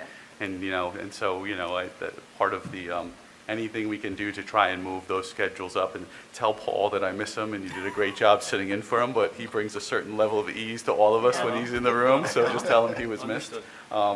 It's really just, I think the community's very anxious about this and wants to see things sooner rather than later, and what we can do to expedite where we can would be I agree really, with really that. appreciated with the urgency. Completely agree with that. And so I think, Mary, too, I want to thank you for your presentation and how you framed the impacts. I think there really are just real impacts that we just sort of deal with and work through, but we're really not dealing with, right? And I think when we talk about sometimes the acronyms and the jargon, academic intervention services, small group instruction, this is extra help for students that need it, and we know in our district from all of our reports that we have students that have these needs. And I think for the community gets that. And I think the more we can relay this project as trying to meet needs where basically we have real challenges today, and being honest and, not underselling the great work that we're doing, but also talking about the real issues that we do have, because, I can't imagine students trying to get additional help over here while we're having this board meeting, and that's really what's going on when you have a band playing on the stage. I can imagine myself, I'd be probably more interested in what everybody's talking about, right? Or hearing that trumpet, or whatever it is. So I just can't underscore how important this is for this project. And so while I love the vision, there's a real-time reality need at the moment that we're trying to address with this project. And how we capture those two concepts, I don't know, but that's the challenge. Well stated, Frank, well stated. I think, and just the last comment I have, and I guess it's the last comment, I think I hit all of mine, but Alita, and it's a little bit off the bond topic, but I just think it's really worth a significant call out. The community eligibility for our food program is so tremendous for this school district. Right. And this is something you've talked about for many, many years and battled to get, and I just can't thank you enough for what this means. I know families all across the spectrum that really rely on this, and it's just such a great thing for us. So I can't thank you enough for the work that you did above and beyond everything else you're doing to really bring this. So thank you, and I can't wait for next Tuesday. Of course, I have to thank Stardinio. And Ray, when we got the approval, I called him. I said, guess what? He was like, you got it, didn't you? I said, yeah. He said, you better mention my name. So I'm mentioning Ray's name. Hope you're watching, because he kept pushing too. But the people who were directly part of this is Stardinio. And I pushed her, Ray pushed me, I pushed her, we pushed our consultants. And so everybody had a hand in it. So, but thank you. And I want to thank, a huge shout out to Alita for it, because she would give me regular updates, and we did push technology because it requires a lot of data, but at the end of the day, the report we got back was our data was perfect. Our data was perfect, so there was a big doesn't happen that team. easily, No, I it know. does not happen that easily, but there was a big lift for all of this, but it was super exciting, and we're just thrilled, so it's Yeah, great. It's really great. Right. Can we applaud again? Yes, Yay. of course. All right, so I actually was able to weave most of my questions in with others, so I really just have two. If we approve this as a board, right, and we adopt it, and we go out full force, and then we get information back, I don't know what it would be, but it looks like building the new building here at AMD is no longer feasible, right, and we need to go a different direction. What then? I'm not understanding the question. So, like, what if we just can't? What if some wetlands? What if something gets in our way and we just can no longer build the building? Yeah, I think that's potentially, with all due respect, unlikely, but if we can't do that, then we would have to, basically pivot and brainstorm on thinking what's the best next solution, as a group. Would we be able to use the funds to, for example, do the retrofitting at Roosevelt and something alternatively? So part of the seeker process is that we cannot put this capital bond up to a proposition unless we have an outcome from the seeker. Right. So we would not put up a project if we knew that we couldn't build a brand-new building, and we would have that information before we agree to put the bond up for proposition. Okay, great. That's what I was getting at. And then really my last question, and this is a messaging question that I think would probably be helpful to all of us. Help us explain to the community why it's a $250-something million bond, but we're only levying $50 million from them. Help us explain that in simple elevator pitch layman's terms. So if you go back, the simplest way is to look at that pie graph. The pie graph shows where the money's coming from. 80% of the money is coming from the capital reserve, building aid, and money that's already included in our annual budget. And legally, we have to ask permission to utilize that in this way. Is that correct? What the community is approving is a $256 million project. Right. The way we fund it is up to the board. The only thing they approve is the amount of the project. So for example, if we needed to borrow less, we wouldn't ask for that money. And that wouldn't be a community conversation. It would be a conversation around, because things change globally. So there may be a change in how we may not need the 17 million, maybe costs come down. So it allows us to have a project up to 256 million. But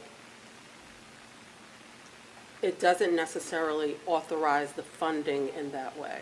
But this is how we are projecting the funding, because they're not approving, the community is not approving the building aid. Right. Right? They're not approving the building aid projections. At this time, they're not approving that $17 million go to the bonds. That's going to happen later. Right. So they do have to approve that, as we have in the past appropriating money. But what the community is approving is a $256 million amount. And what we're demonstrating is that the 256 is coming in at a cost of 51 because 80% of the funds are coming from three different sources. Again, the current budget, building aid, and the capital reserve. So we really, our messaging is we are asking the community to approve a 5-year building project to the tune of $250 million as the total sort of package cost. Right, and then we're just, again, telling them what the financial strategy is and what we project the impact is going to be on them. And what is it going to cost you out of your pocket? Right, and That's where the- we're raising approximately $50 million from you to support this overall project. But it's a good point, because I think you were here for the last one, right?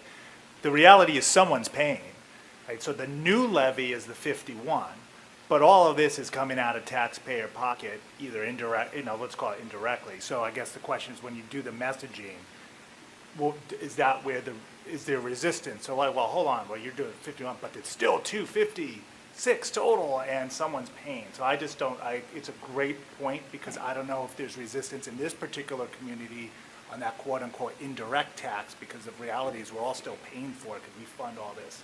It's the new levy plus the indirect, but I think that's why the messaging to me is extremely crucial here to sell all But of this good stuff. I'm sorry, but the building aid doesn't come from the school district raising taxes. No, but we're all Yeah. paying tax to the state of New York to cover Yeah, it. but I don't, That's a harder conversation to Yeah. have, and then there's a lot of money that comes out of New York City that goes into the state budget. Right. So trying to quantify that for people is a tough one, right? No, I that's mean, like quantify. if Just someo's say going to get the aid, I'd rather it be us. Yeah. Well, yeah, I mean, that's the message. point. That's the The message. point is, it's You just what's gotta be your ready. local Yeah. impact? What is it costing you locally? What is it costing the homeowners, the residents, the people who live in the Ossining School District?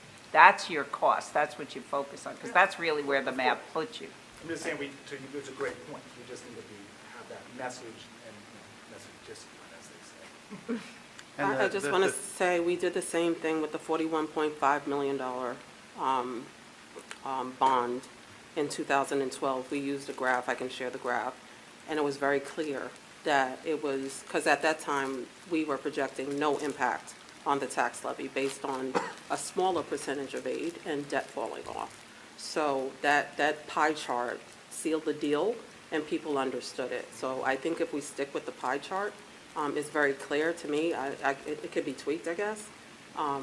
But it's very clear that the 51 million, which is, Andrew, I rely on fiscal advisors, is actually conservative with the amount of building aid that we anticipate going forward. So that pie chart to me speaks to it. We can add language around it so it makes it more clear. But we've used that in the past to demonstrate the financing and the impact on the tax levy, and it's worked. What's the time period of the 50 million, the 51 million? So it starts in 2026, Correct. and then it ends in 2030. Correct. That would be the years of the increase, but then the 51 billion is collected all the way to 2055 when the bonds. Right. Yeah. I think that's the question I have, not really for tonight, but in the messaging is the 50 million you're not paying out next year. People may look at this and say, oh, our budget's 150 million, and you guys are raising a third of the budget. That's not over a 1-year period of No. time. Correct. That is over the life of the bond. The life Right. of the bond. Which is projected with the new facility to be, some of that's going to be in 20, 15 years, 20 years, 30 years. So you're Yeah. 50 million over a total period of 30 years. Correct. I think the way the aid plays out now, it actually is longer than 30 years because Okay. just the way the financing I works just, out. But however we do it, we don't want Yeah. them to feel like there's a 1-year hit coming in with this one. No. It's jumping That like that. absolutely must be something that because it makes me nervous to think that some soundbite will get out there saying that we're on the hook over, a short period of time of $51 million. That's not the case here. No, We no. misrepresented, so. you know. And how much in terms of actual cents does that Correct, mean per correct. thousand of assessed value? Well, that's right, and I think and while this is a smart bond, that $51 million is not coming. We're going to see that increase of the tax levy by $51 million in 5 years, right? That's not what that is. Because even if you did the math, that's not how that equates to. Okay, good point. Correct, that's just 5 years of increases in the budget associated with this Yeah, project To pay until for the that full debt levels service off. that Yeah. you need to get to, which Yeah. is a smaller, much smaller number than $50 million, Right. but you're paying it over a period of time. Correct. And I think just as we think about whatever materials that we have out there, we kind of really highlight that. Because otherwise it'll be, oh my God, here we go, right? So Right, I right. don't want it to be that. I think also to kind of like Catherine's point, how do you take all of that and condense it down to something that is easily translatable to whoever you might be speaking to? Because I think it's pretty obvious what we're saying, but I think just explaining that in a very succinct way, so it doesn't seem like you're giving like a math class to someone, is kind of, I think, the point being made, because it's easy to kind of understand, but how do you just easily explain it, I guess? So I would also, the reason why I thought it was important to have an acronym is because there's bullet points in the SMART, which explain, like, it explains that Right. there's finance, it's going to be over 2026 to 2030. So that document I still think is very important, as well as a pie chart. So I would just stick to those two documents, and we can modify them as necessary. But in my past experience, people like quick, like little tidbits, like we had the tax cap, and it was called the 5 fast tax cap facts. 5 facts. And Oh, say people. that fast 5 times. You can retain 5 things. You can't Right, retain those right. 5 things. Yeah, so people got it. And the tax cap at the time, when it first came out, it was so complicated and so poorly introduced to the community, and it just was unclear. So it was very important to just have a bite-sized message. So I think the wording for the SMART should capture every question that you may have, and we can tweak it. And then the graphic also, for people, you can see a graphic and you can see the words. So I would think that those two documents are bite-sized and condensed enough. And if you want to take a look at it and make any changes or suggestions, we can do that.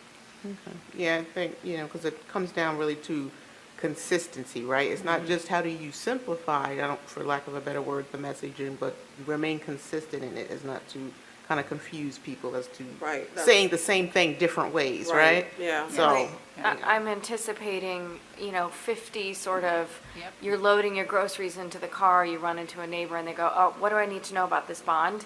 Right?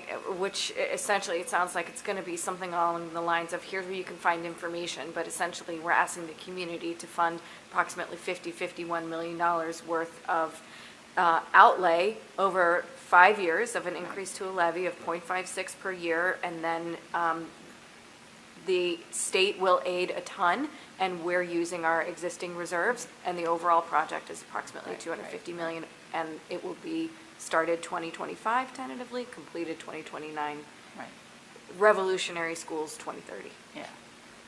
And I'm thinking too, that whole point about give it to me in cents, like what's it gonna do to impact? Like, this will cost you, right, we don't control the assessed value of properties, but using the $1,000, dollar per assessed value, this is how much it costs you. What is it, 17 cents, whatever it is? Yeah, I love 18 cents per thousand? I love Isn't the it? It's annual about increase 17 cents per breakdown. thousand? I think so. yeah, that's crucial, because when someone Yes. looks at Over 5 51, I know. they want to know, what does that 51 mean to me? Yeah. Right? So Like- Where then you was- turn I around, saw a this chart is how on much that. it's going to cost Right. you, was the 17 cents. Getting per ahead of 1,000. myself, because I know we had a communications committee meeting, but one of the things that Nicole Reese was looking at was, in her exploration of putting our website together related to this, was another school district put kind of like a quick calculator on the website where you can put in your home value and it'll give you a rough estimate, Yeah, right. there for its impact as it relates to your own home value, using that like 18 cents per, or whatever. I spoke to her about that. I don't really feel comfortable with those type. I think it would. We did it in the 2011. I know Andrew did it when I wasn't here, but we didn't do that in the 2012. I just don't feel comfortable. I with all I of agree the with you. I think changes that and the the- danger in doing something like that would be like, you said right, that, I think someone's going to come in here with a tax bill and they're going to say. There's just too many factors. Right, but I'm just saying that that to try to, there is, and that's why I think it's a little dangerous to put something like that on the website just for that reason. But, you know, I mean, I think someone could probably do the math. Go ahead. Plus, the change in the tax levy is happening way down the road. So Right. to put that information based on today's data, for that homeowner, I just don't think it's practical, and it's misleading. But, so I did speak to her about that. I just said, I don't feel comfortable doing that. And it is only factoring the change in the tax levy of the project. Right. So I think, as Robert was pointing out earlier, there could be other Yeah, factors. you have your budget's going to have tax levy increase. Right, so pending other things that happened, it could mislead a taxpayer to believe that. I think what our lead is really all about are some of the things you've already pointed out in the talking points you got and all of the comments that you received from our teachers and what you heard from the students, and then really talking through what spaces this looks like. And I think having that conversation as we move from even just something conceptual to something that's more tangible, there's a lot to be told there. But, and I think Trustee Schnecker, you remember when we were in this room and there was that meeting with community groups, there's a lot of excitement about this, right? So, but it was because we shared the conceptuals at that point, and there was discussion about it. And I think there are, just to Trustee Schnecker's point, there are people that are like, wow, can you do this sooner? Now. You know, right, but the fact is that this isn't like we're just, you know, repainting something. This is something that's transformational. Yes. Right, so there's a bigger message here. Okay, all right. Thank you so much for Thank you. everything. I think we really needed this. Thank you. It was wonderful. Everybody did a great job. All right, you're welcome. Thank you. Thank you. Have a great night. We have an audience recognition section right now, but we do not have any audience members here, and we don't have virtual interaction at this time, so I will move ahead with the consent agenda business of the board.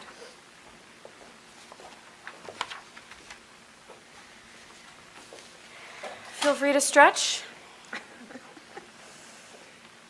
I do need to. All right, I will take a motion for 4.1. So moved. Second. 4.1, resolution regarding the New York State School Boards Association 2023 proposed bylaw amendments and resolutions. We should probably just go ahead and get into this with a discussion. Does everybody have their worksheet in front of them? And Frank, would you do us the honor of sort of explaining this? And it's sort of self-explanatory, but I always like to hear you say it. Yeah, I mean, you know, this is West Putz, you know, well, the School Boards Association gets together, they go through the NYSBA resolutions, they make recommendations based on a group. And so you'll see down the chart there, there's a lot of things that they supported that NYSBA was proposing. You'll see a few asterisks where there's some additional information where there probably wasn't consensus in the room. So if you see an S, it probably means all the districts in Westchester basically agreed. If you see an S with a star next to it, there probably was enough of a dissension, but it still was supported. And like number 15, where you have no decision, means probably the room was split. And so, you know, when we go through this, and I think there was only one thing that the group came out that opposed what NYSBA was proposing. So in the past, when we've gone through these things, you know, we've tried to, you can go through these one at a time, you'll be here for a while, or we tried to look at, you know, what the consensus was of the School Boards Association members and admit where we might differ anywhere. So just in my read of it, and when I went through, and knowing what was done in the committee, like the things that are marked with no decisions, I would probably support, and I would also oppose number 31. But that's my lens, and I'm sure if you've gone through these, you may have some different lenses, but. So why don't we go through this page by page? I will ask if there's anything on, like, the first page that a trustee wants to discuss. Discuss really means I sort of differ with the West Putt consensus. All right, so page 1. Most of these are sunsetting resolutions. Anything anyone wants to discuss? Yeah, I just have some questions. Sure. So, I wrote them down. So like the school safety exempt from the tax cap, what kind of school safety are they talking Sorry, about? which number are you talking about, Annie? No, sorry, number 9. Number 9? NISBA supports legislation to exempt expenditures related to school safety from the tax cap. And then that also goes into number 10, which says that it would substantially increase the earning limitations for retired police and other law enforcement officers who are serving as school resource or safety officers. I'm just like wondering, does that increase taxpayer burden? And So the conversation around that, I guess, was really around, you know, there's lots of resolutions to chip away at the tax cap in terms of things that either get mandated or not. And with this one is probably, and they're purposely vague because they're lobbying, and so you're not writing legislation with this. So some districts would look at the first one and say, we want to put school safety officers and basically, you know, get exemption from the tax cap with that. Some would look at that and say, we want to make secure entrances and we want to have that exempted from the tax cap. So you're not going to get into the nuts and bolts of it, but generally you'd say to NISBA, you know, the organization wants you to try and get some exemptions for school safety items out of that that could be different in different school districts. That's typically how NISBA would approach it. So, Things like lights and lockout alarms and even Okay. security access and when can you just shut them all off, things like that. okay, and then the police thing, would that be funded by, I guess it would be funded by taxpayers no matter what, right? Because it's either the police or it's us. correct. Okay, so then. There's a limit with retired police officers for how much they can earn before they basically lose money off their pension. Gotcha. And there's like a $25,000 limit, and it's a disincentive for basically former law enforcement to work in school safety. And I think for one viewpoint on this is that, you know, people with that experience, that you can hire them less with more experience as a retiree, but you're limited, they won't take the jobs. So that's why they're trying to increase those numbers. Okay, that makes sense, thank you. And then number 11, why would anybody oppose granting tenure status to non-instructional school employees? I just need more information, I guess. Like, what kind of non-instructional school employees is that? Is that like custodial staff? Is that admin? Are these people union protected? Typically what happens here with these is NISBA and the school boards don't like legislation to dictate what schools can do. And legislators sometimes like to put in legislation to force school districts to do things. So this would be one where you'd say somebody is basically trying to appeal to a constituency group and basically get tenure for positions that are outside of teachers or wouldn't be tenured today. And that's really probably, so basically, this is the group collectively saying we don't want legislators to pass laws for tenure for things that we will then have to inherit at the end of the day beyond what exists today. Okay, I'm so glad we're having this conversation. So are we all in agreement with the supporting of these? 1 through 11? Yes, Yeah. 1 through 11. So do we need a vote, or how does it work? No, I'll do it at the end. We'll just fill out the worksheet. Cool. Yeah, I mean, whoever's voting at the meeting just checks it all off. And then, All right, continuing on to page 12, page 2. We'll discuss 15, we'll discuss 17, 20, 22, anything else? All right, so 15. Sorry, which numbers did you say? Sorry, 15? All the ones that were All the ones NDs. that are NDs. Okay, so nobody had anything else aside from the MDs. Okay. I might, I didn't write numbers, Okay. which was not smart, I know. You have the worksheet out? I do, I just didn't write numbers in my notes. So you have to read through it to figure it out. Yep. Got it. I've been there, been there. Okay, so 15 regulatory changes at the state level that would authorize districts and BOCES directly offer childcare, automatically licensed providers with processes that are acceptable for employment in public schools, if there's a demonstrated community need for such care. So they were either not, ND means no decision or consensus, right? Their note, their asterisk basically seemed to indicate, though, that they were not in support of it. So I'll give my personal opinion. I would agree, I'm not in support of 15, but I don't know if we say ND or consensus, we have to take a vote on it. I mean, Yeah, we have to vote, I so we think can't have, everyone we that have to says decision. ND, the rationale that's listed is why you wouldn't support it, like, for all of Yeah. them. Like, I think that that's just how it's structured. You know, this is one that, for community schools in Westchester and the school boards in Putnam School Boards Association, there's very few districts that have community schools, and this would give, districts like us some flexibility if we decided that there were some things that we wanted to deliver and choose ourselves to avail of. That Like- is not going to be the opinion that comes out of the room in that meeting typically at the end of the So day. this would allow, like, right now, for example, we contract with Boys and Girls Club for before and after school care. If something like this were to pass, it would allow us the option to pay teachers or run some sort of program ourselves and be automatically certified in order to do that. Right, so as you look at things like First Steps, which we do through the grant funding today, and you do look at other programs, you can potentially leverage federal funds to do some of those things. Right, and it doesn't mean we have to, it No, just it gives doesn't us mean we the have to. option to. I support this one. I support this one. So maybe Frank, you can help me understand this part. What role does the DEI committee have in these decisions? Because I see this is one that they supported. When you look on the In the packet? the bigger packet, it, kind of has the more of a detail of what went into the decision-making. So does that does that discussion among the DEI committee happen separately from this particular deliberation?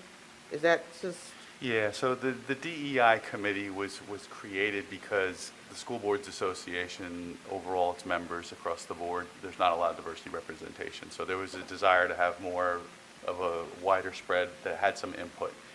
They're not part of the Resolutions Committee. The Resolutions Committee is people from each region of the state get put up there, and I did it for, I think, 3 years, where you get sent up there, you sit in a room and you go through these things, and this is where you put it.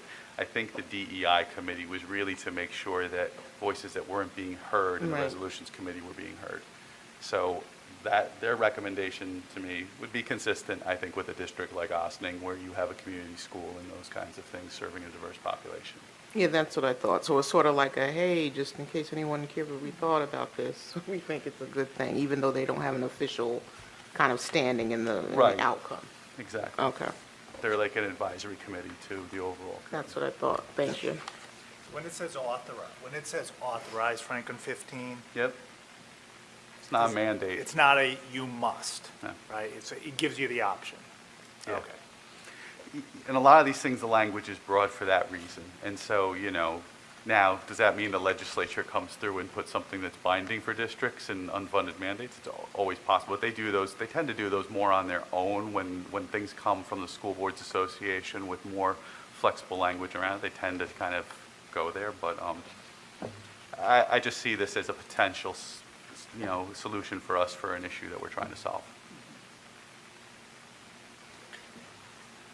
Do you have a consensus on supporting it?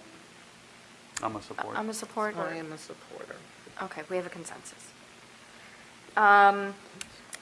17, NISBA supports a requirement to have district-supplied Narcan available for use in all school buildings. This is, and I guess the theory being why there wasn't a consensus, is that this is an unfunded mandate, so presumably the schools would have to purchase the Narcan. That's typically when you see something, a mandate, that's where the reaction is, yep.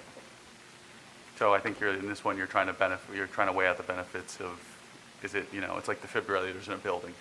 They're voluntary or mandatory, right? is this something that the district should have in the building because you could be in a situation where you need it? And, everybody's going to have a different lens on it. Yeah, I'm a supporter of this. I support it. Me three. Yeah, I support too. Support. All right. NISBA supports legislation to eliminate Regents exam testing at the high school in favor of state final exams that comply with Every Student Succeeds Act for ELA, math, and science. I have nothing to add to this. I do not know enough about this subject. This is Said in the notes. typically like Regents exams and the validity of Regents exams in terms of just how the quality and where they're at. And I think you've seen it with the youth pathways. There's conversations of what, New York is one of the states that has exit exams, other states don't. So there's, a lot of different lenses on this one at the end of the day. I think, for some, this is like, the Regents exams are kind of a minimal, and really we should be aspiring for more, and really there should be flexibility for students to basically show proficiency without. Like, one of the things that was talked about for many years you might have heard about is like there's some performance consortium schools that basically are allowed to have portfolios to graduate. And so it kind of takes a holistic view of the students, and that wasn't opened up to all districts. So one of these is really someone looking for, this is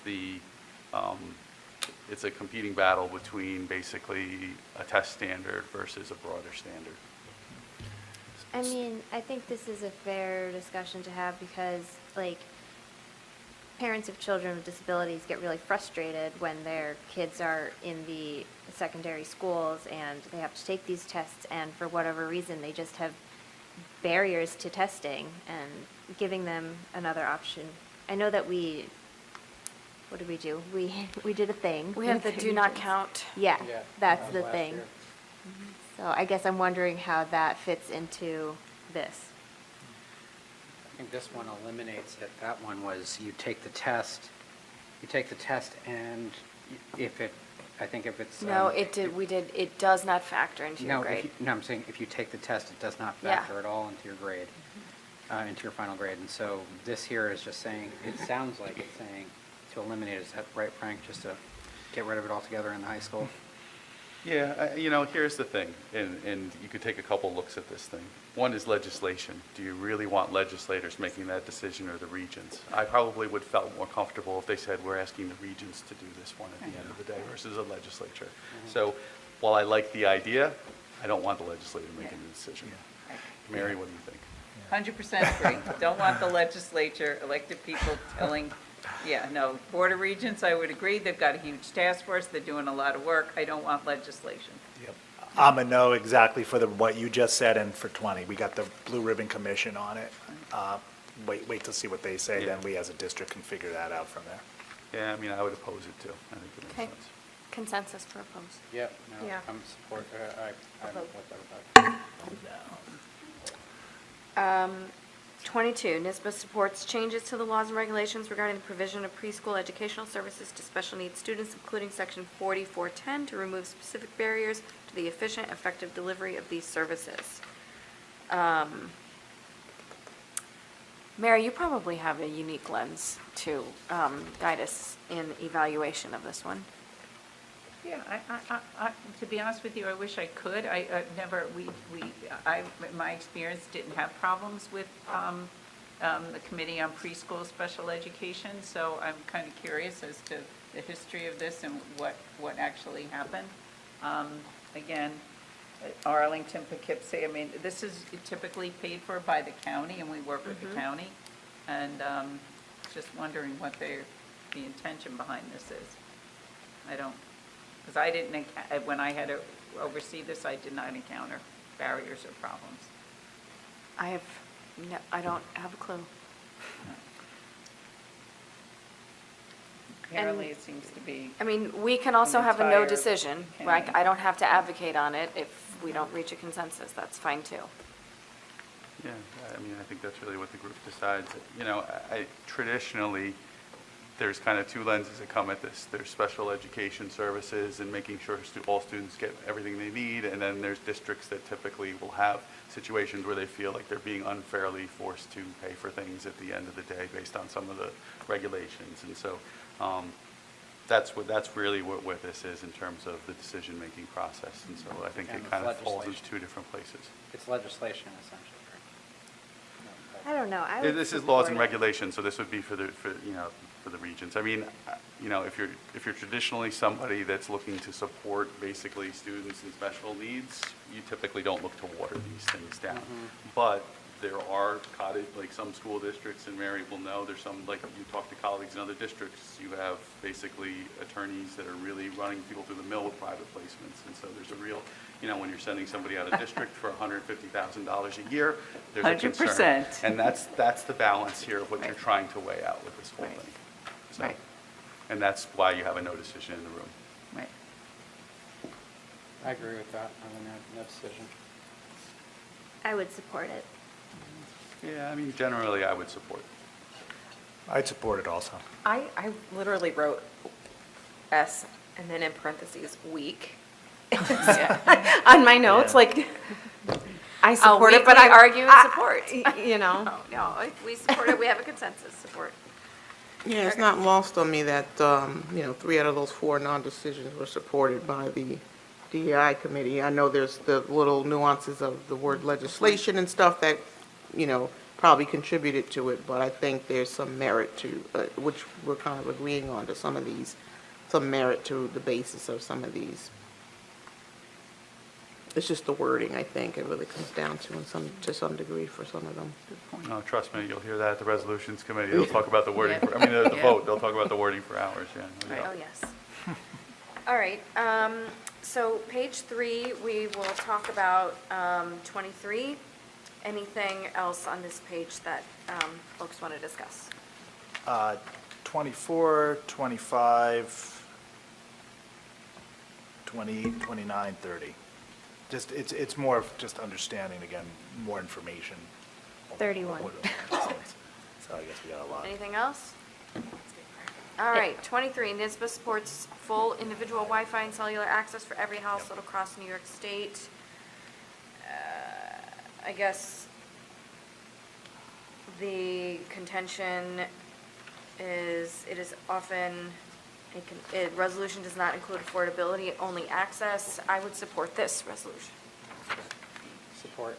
Support. I would support. Support. Yes, support.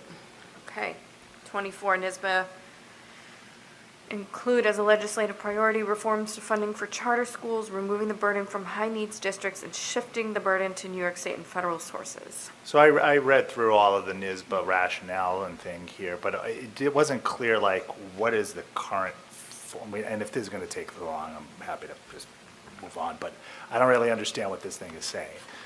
What's the current formula? Does districts have to cover the cost? Yeah, And it's the districts same. pay the 100%. cost, yeah. Like you look at, every time, Frank, you've heard this often too, right? It's coming directly out of the poorest and neediest of districts. So you're taking money away from the poorest and neediest of schools to set up charter schools, and they're the only ones that are forced to pay for it. But the rules for this are created at the state level. So So if there's a it's- huge impact on Yonkers, Mount Vernon, and places, Rochester, right? So if a charter school wants to come in to a district and it gets approved, however that's done, the funding of it's got to come out of the district Per versus pupil the cost. They get a comes per right out of pupil, your So budget. they don't even, it's not even, it's a per pupil cost, and Per it's more pupil than what cost. you're spending in the district at the end of the Got it. day. Yep. And so then you're cutting programs to the district to pay for this Exactly. Makes charter sense. school. All right, based on, I support that. I agree with the consensus on that one. Support. Support. All right, 25, NISBA supports legislation at the state level allowing school districts whose pre-kindergarten programs are oversubscribed to show enrollment preference to students who would be eligible for a free and reduced price lunch and/or are English language learners. So again, allow is not binding on this, right? It just opens the door to the district to allow to do it. Currently, we're on a full lottery here. Is that how it is? Basically, you put in your number, and we just Yeah. pull the number out of a hat, so to speak? Okay. Yeah. Okay, so this allows, not mandated to follow this, though.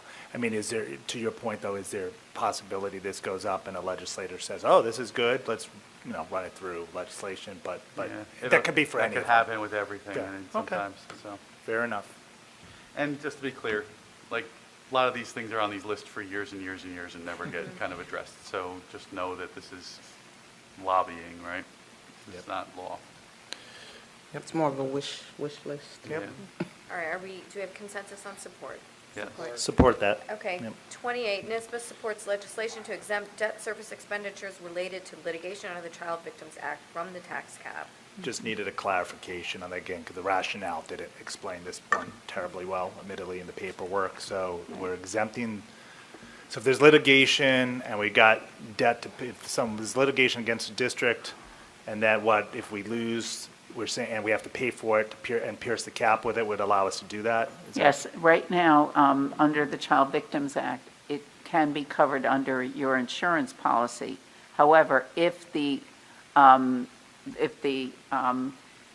situation occurred before, if a lawsuit, a civil lawsuit is brought that before you had district insurance, let's say it came from the 1930s, the 1940s, the 1950s, you are liable directly for that. So people are saying if that, in those cases, especially if it's a significant amount of money, it shouldn't count towards my tax cap. It should be an exempt to it. Okay. Support on that. All right. We have support on that, right? Okay.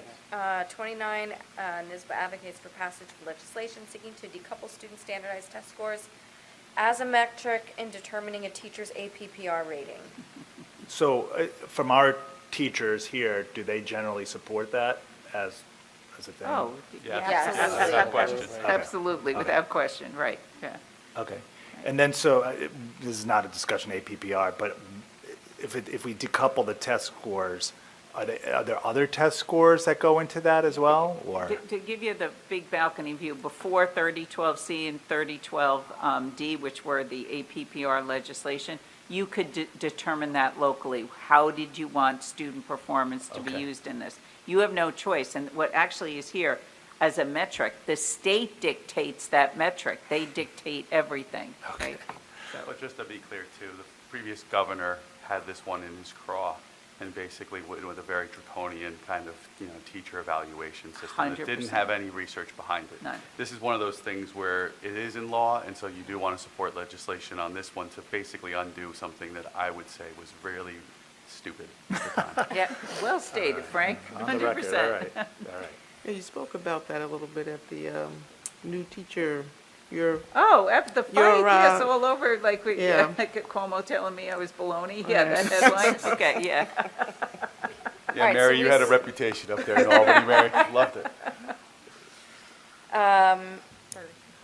30, NISBA supports okay, deep breaths. Legislation that would fully fund universal access to free meals programs for every K through 12 student within the state. Yeah, so as we just discussed, this is great. I like how they, though, added a note here, and I would agree with it. I don't know if it's, you call it means testing, but for people who can afford it or want to, free for all, does that mean, it's not universal, meaning, right, it's approved by district. So right now, Chappaqua, for example, or other districts who, in theory, are in a more wealthy area, do they get free lunches also? And if so, and I'll say it now, we're in the fortunate position to be able to pay for lunch. So I rather that spending go for students who need that. So I support it, but I like the footnote here saying, hey, by the way, blank, it shouldn't be one size fits all. We should look at, sort of like a means testing, and I would support that if we're able to put a note like that coming upstairs from us or match their note. Yeah, I mean, this is, I think, really advocating to fully fund it across the state for every student, right? I think that's what the proposal is basically asking for. The footnote down there, right, it basically is the difference, right, at the end of the day. I think what you'll get, why you probably got support across the board is because the districts of means see the districts with less means in getting it, and so they're probably pushing to get it across the board. Now, generally speaking, this kind of falls in special education for me at times. Like, you have districts and students in all districts that need it, and removing the stigma across the board is not a bad thing. So I would support this. I do understand your argument about based on it. At the end of the day, it's a fair one, and that's what the two sides come at with this. And so I don't know where we all land on it, but I would support this. I support. Yes. All right, 31, NISBA supports legislation that would allow but not require New York school districts to offer early voting in the annual school budget vote and Board of Education election, consistent with early voting allowed in non-school district elections. So if this is allowing but not requiring, why would they oppose it? I see the note, but Peer pressure. Because one Or district like- does it, then everybody else has to do it. And I Yeah. think that's really if it's really going to be early voting, like leave districts that, don't require it partially. If you're going to do it all, or do not do what you do today. I think it's going to be tough to say, when another community chooses it, well, we're not doing it because, everyone else, another community is. And so, I have a hard time opposing something that increases accessibility to the Yeah, I understand community. it. Especially like one day, what if you have a really busy work day, you can't get there and you really want to do it? Or childcare falls through, or any number of reasons. I will support because I can't say no to more accessibility, especially with something like this where it's not required. I think one of the points that were made in here was the increased expenses and also, I guess, just overall workload on like district clerks. And I think the caveat they were saying was maybe mail-in ballots and not just a whole open up all the schools type of thing. If I'm looking at the right resolution, maybe I'm getting them mixed up. You But are. it's, yeah, so it was like, oh, we're not opposed with it, at all, but what are some ways that we can do it that don't put a extra burden on, finances and also staff?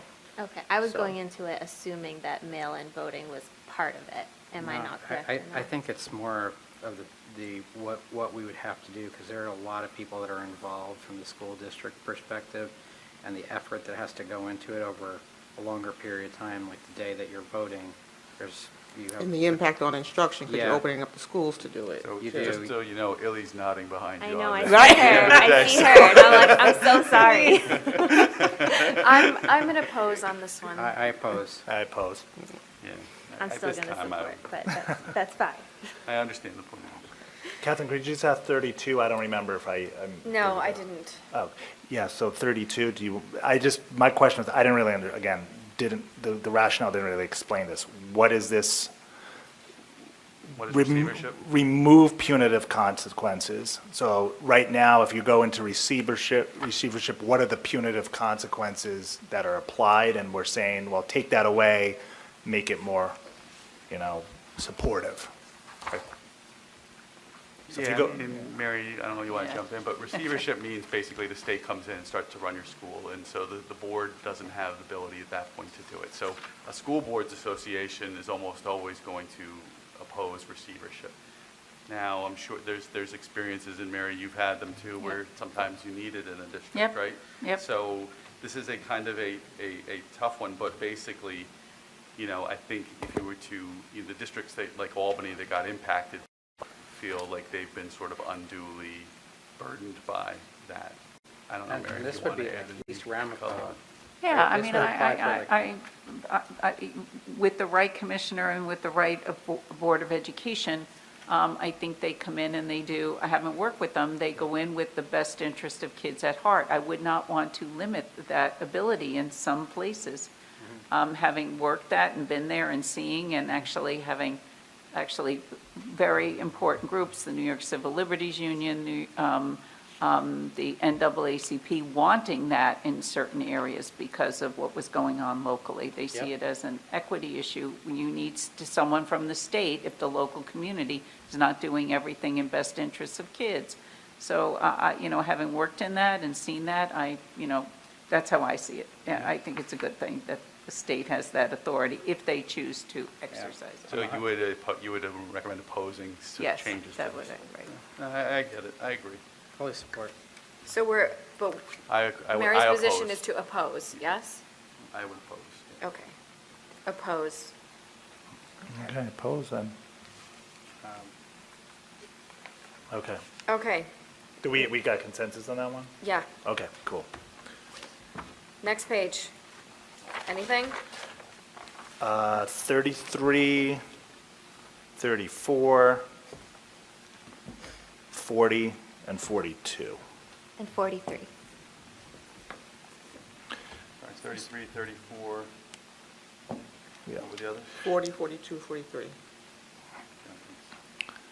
And so for 33, again, this was like, okay, how often does the Smart Schools Review Board meet now? And I did my research, and apparently not that often, so I guess NISBA was trying to get it to go faster. Is there a downside to, why would Westput oppose that? Because I think it was like a quarterly review, so when things come in, I would agree, let's be efficient, let's acknowledge it, and get on the, get our answer on So it. this section is resolutions that, for instance, the Peru School Board brought to the NISBA Resolutions Committee, and that committee said, we don't support this resolution. So NISBA's official position is they're opposing this. Oh, one. NISBA's a no on it also. Right. And so then Westput's opposing it too. So basically, anything that you would be supporting in this part of the chart would be against what NISBA's saying collectively they would lobby on. I mean, I could go along with that. I just didn't really understand why they would be, again, rationale didn't really explain well as to why they wouldn't want to make this go faster. This typically is a district with an issue, like, not this specific Issue. issue, but when you see somebody's name on these things, they're usually trying to tackle some issues here. And monthly is probably pretty excessive for something like that, but maybe you have a board that's upset about something. Okay. 30, Do we want to agree and oppose? I'm opposed. Okay. Opposed. okay, I'm opposed. Okay, 34. Kindergarten, so why would NISBA not want to support a proposal to make kindergarten mandatory? Because there are a lot of people, kindergarten's not mandatory today, and there's a lot of districts that want that flexibility at the end of the day. So parents don't necessarily want to be told, and I think school boards don't want to tell parents that they got to send their kid to kindergarten when today they don't. So in New York State, there are districts that don't have kindergarten? It's Even- not a requirement under the law. Yeah, Okay. yeah. Or parents who just don't want to send their kids to And kindergarten. you have half-day programs, you have some communities where they feel they have local options that are better, I mean, there's the whole gamut, you can imagine. I don't like the wording of this, but I mean, principle sounds like, there's research on this, right? We talked about early and Head Start and all these other things. If you got a Head Start and then you drop off kindergarten, I don't know. Well, I think as Frank Larger discussion, mentioned, I don't know what's going on with the Peru School Board, so Yeah. obviously there's an issue there.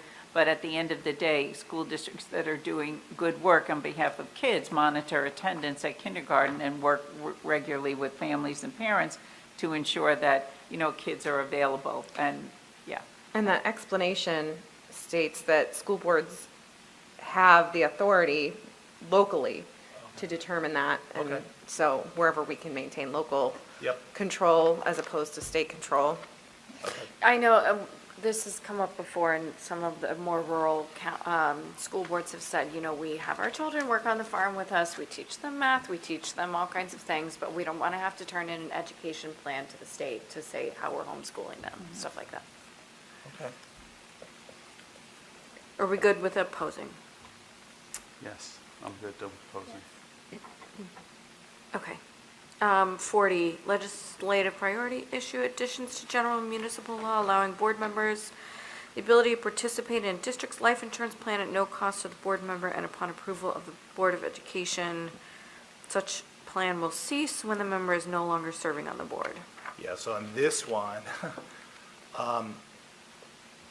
so hypothetically, if a board member goes to a function, a retreat, conference in the capacity of the school board, and God forbid something happens, I guess the question then becomes, is your personal life insurance policy, if you have one, cover that? Like, again, I didn't see, unless Christine, you have it handy, I didn't see the rationale why Uniondale wanted this. If the answer is, yeah, if you're going to capacity as a board member to something, your life insurance policy exempts from any claimant on it, I would agree with this. Now, I don't know if it should be no cost, but you should be able to have coverage like when you work, you have, a lot of companies give you standard coverage, basic coverage, because if you go do something on their behalf and God forbid something happens, they're going to cover you.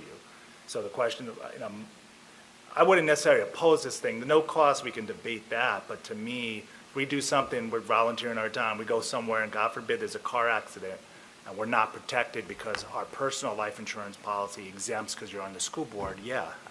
I just don't know where their thinking was on that, if that was their thinking. Well, I think it would, school districts would have to fund this, the premiums for it. Or we buy into it, like, but, you know, so the no cost, I don't necessarily agree with, but I didn't have enough research to determine whether, yeah, Rob, if you go. I guess and, you know. it's life insurance as This is opposed life, to not not like- No, I'm not talking general life- liability insurance. No, I'm talking life insurance. So if I got a life insurance policy, I go to a board function and I, God forbid, I have a car accident, something happens to me, does life insurance exempt, is that an exemption from? No, your life my- insurance No, covers your life you. insurance. It will covers cover you. it, even if I'm in the Yeah. capacity as a board member? No, I Yes. think the All right. debate Yeah, around We're this is just more about volunteers. compensating board members, a larger discussion about whether or not board members should be compensated. And I think the two kind of thoughts on this is that it kind of undermines your authority as a board member. It feels self-dealing. When you pay yourself, you're taking money away from the district. But on the other hand, the other argument is we want to attract people to serve on the school board. We want to make it more equitably accessible. And how do we attract people? What is an incentive that we can, a school district may reasonably be able to afford to incentivize a broader swath of their community? So I think that that's what this is actually really about. I think last year, one of the things was just paying a stipend. And I think that this is kind of the next iteration of that, of a more subtle way to basically provide some sort of benefit to school board members. Yeah, I mean, if something was to happen to you in your school board capacity, you probably, your family would take whatever kind of liability with the district at that point, right? If it was something where there was something where the district was at fault.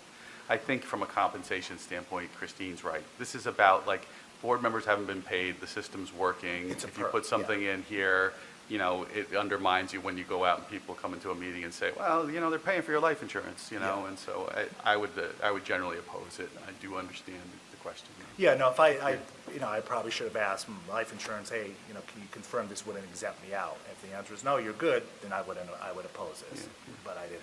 So maybe for next year, to confirm.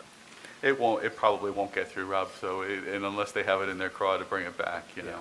Usually the ones that don't get approved on this list, the Disappear. chances of them going through is slim to none. All right, so moving on, we have 42. This basically changes the date of school year eligibility from, I think, December 1st down to September 1st. Yeah, no, so in this one, though, but different districts have, like, we're December 1. No, it's New York State's all December. I don't think that's accurate. I think there's other districts that are December 31st, New York calendar City year. does December 31st. I'm sorry? New York City does December 31st. Right, But so I think that they have their own laws. Yeah, I Yeah, think the it's rest of the outside state of is our- Okay, so you're saying every district except New York City in the state of New York is December 1? Yeah, Yeah. I mean, from what I know, yeah. Yeah. I mean, Okay. yeah, at the end of the day, it's like, well, they want kids who missed that date. I would often get calls about that. Why can't my kid, they turn whatever, they're still 4, whatever. Anyway, Okay, so it's just to move the entire state up to To September? September 1st, yep. Okay, because I thought there were other districts in our area that are not December 1, that they're Oh, December I 31st. just looked it up. Is it state? It's December 1 for the state, except for the city, which is December 31st. Okay, right. got it, thank you. Are we good opposing? Opposed? Number 43, we'll work with New York State Educational Conference Board and the support of members calling New York State Legislature to improve Tier 6 in the current retirement systems for school employees. That we seek support and legislation to establish. Anyone? I'm asking about this because I don't totally understand it. I don't understand what Tier 6 is or what Tier 5 is. Their retirement So the- systems for yeah. the public teachers. This is in line with what the teachers union, what NICET is putting forward. Basically, when you enter the retirement system, you enter under a certain plan that contains certain benefits. And when times are good, the tier is usually beneficial. And then when times are tight, the New York State pulls the reins in, and basically, teachers who've entered the profession in Tier 5 and 6 have really kind of a crummy, relative to their more senior peers, worse benefits. They'll get less benefits. They have to pay more into the pension, they have to pay for, like, I'm Tier 4, I have to pay for 10 years into the pension, but if Tier 5 and 6 have to pay forever. So the disparity is very large, and so from nice that the push is to align Tier 5 and 6 more with Tier 4.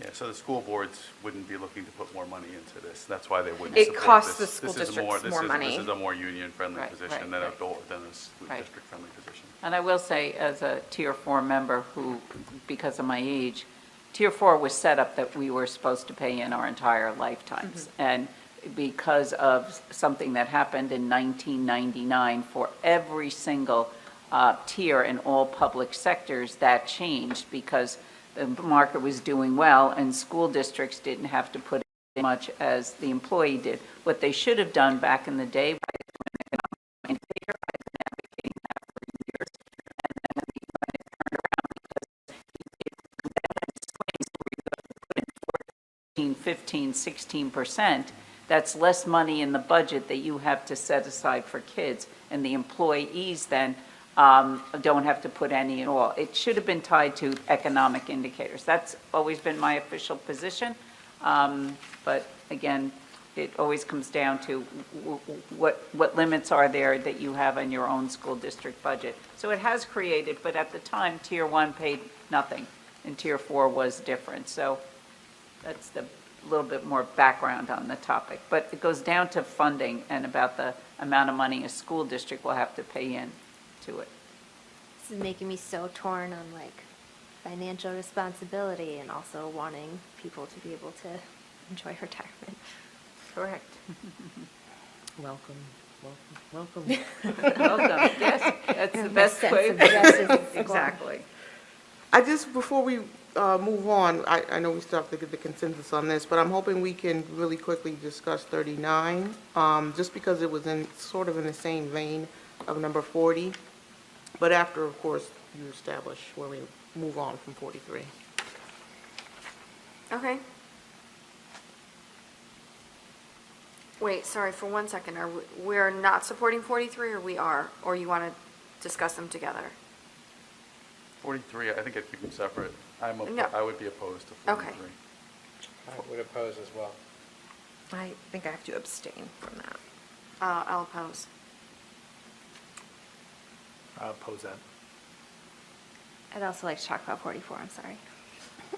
Okay, so 43 is opposed. Let's go back up to 39. Rob, you are correct. There are other districts in Westchester that do not have December 1st as their start date, by the way. So I just found another article. The first one was incorrect. But didn't the state, that's what I don't understand. I agree, I Googled too. The state said, I thought the state law was December 1. It's not. I don't know. And then it said, but it can be left up to local school boards. So the local district can decide. Yeah. Sounds like it's a little bit vague in the legislation, and some Yeah. people are interpreting it one way, and they're not.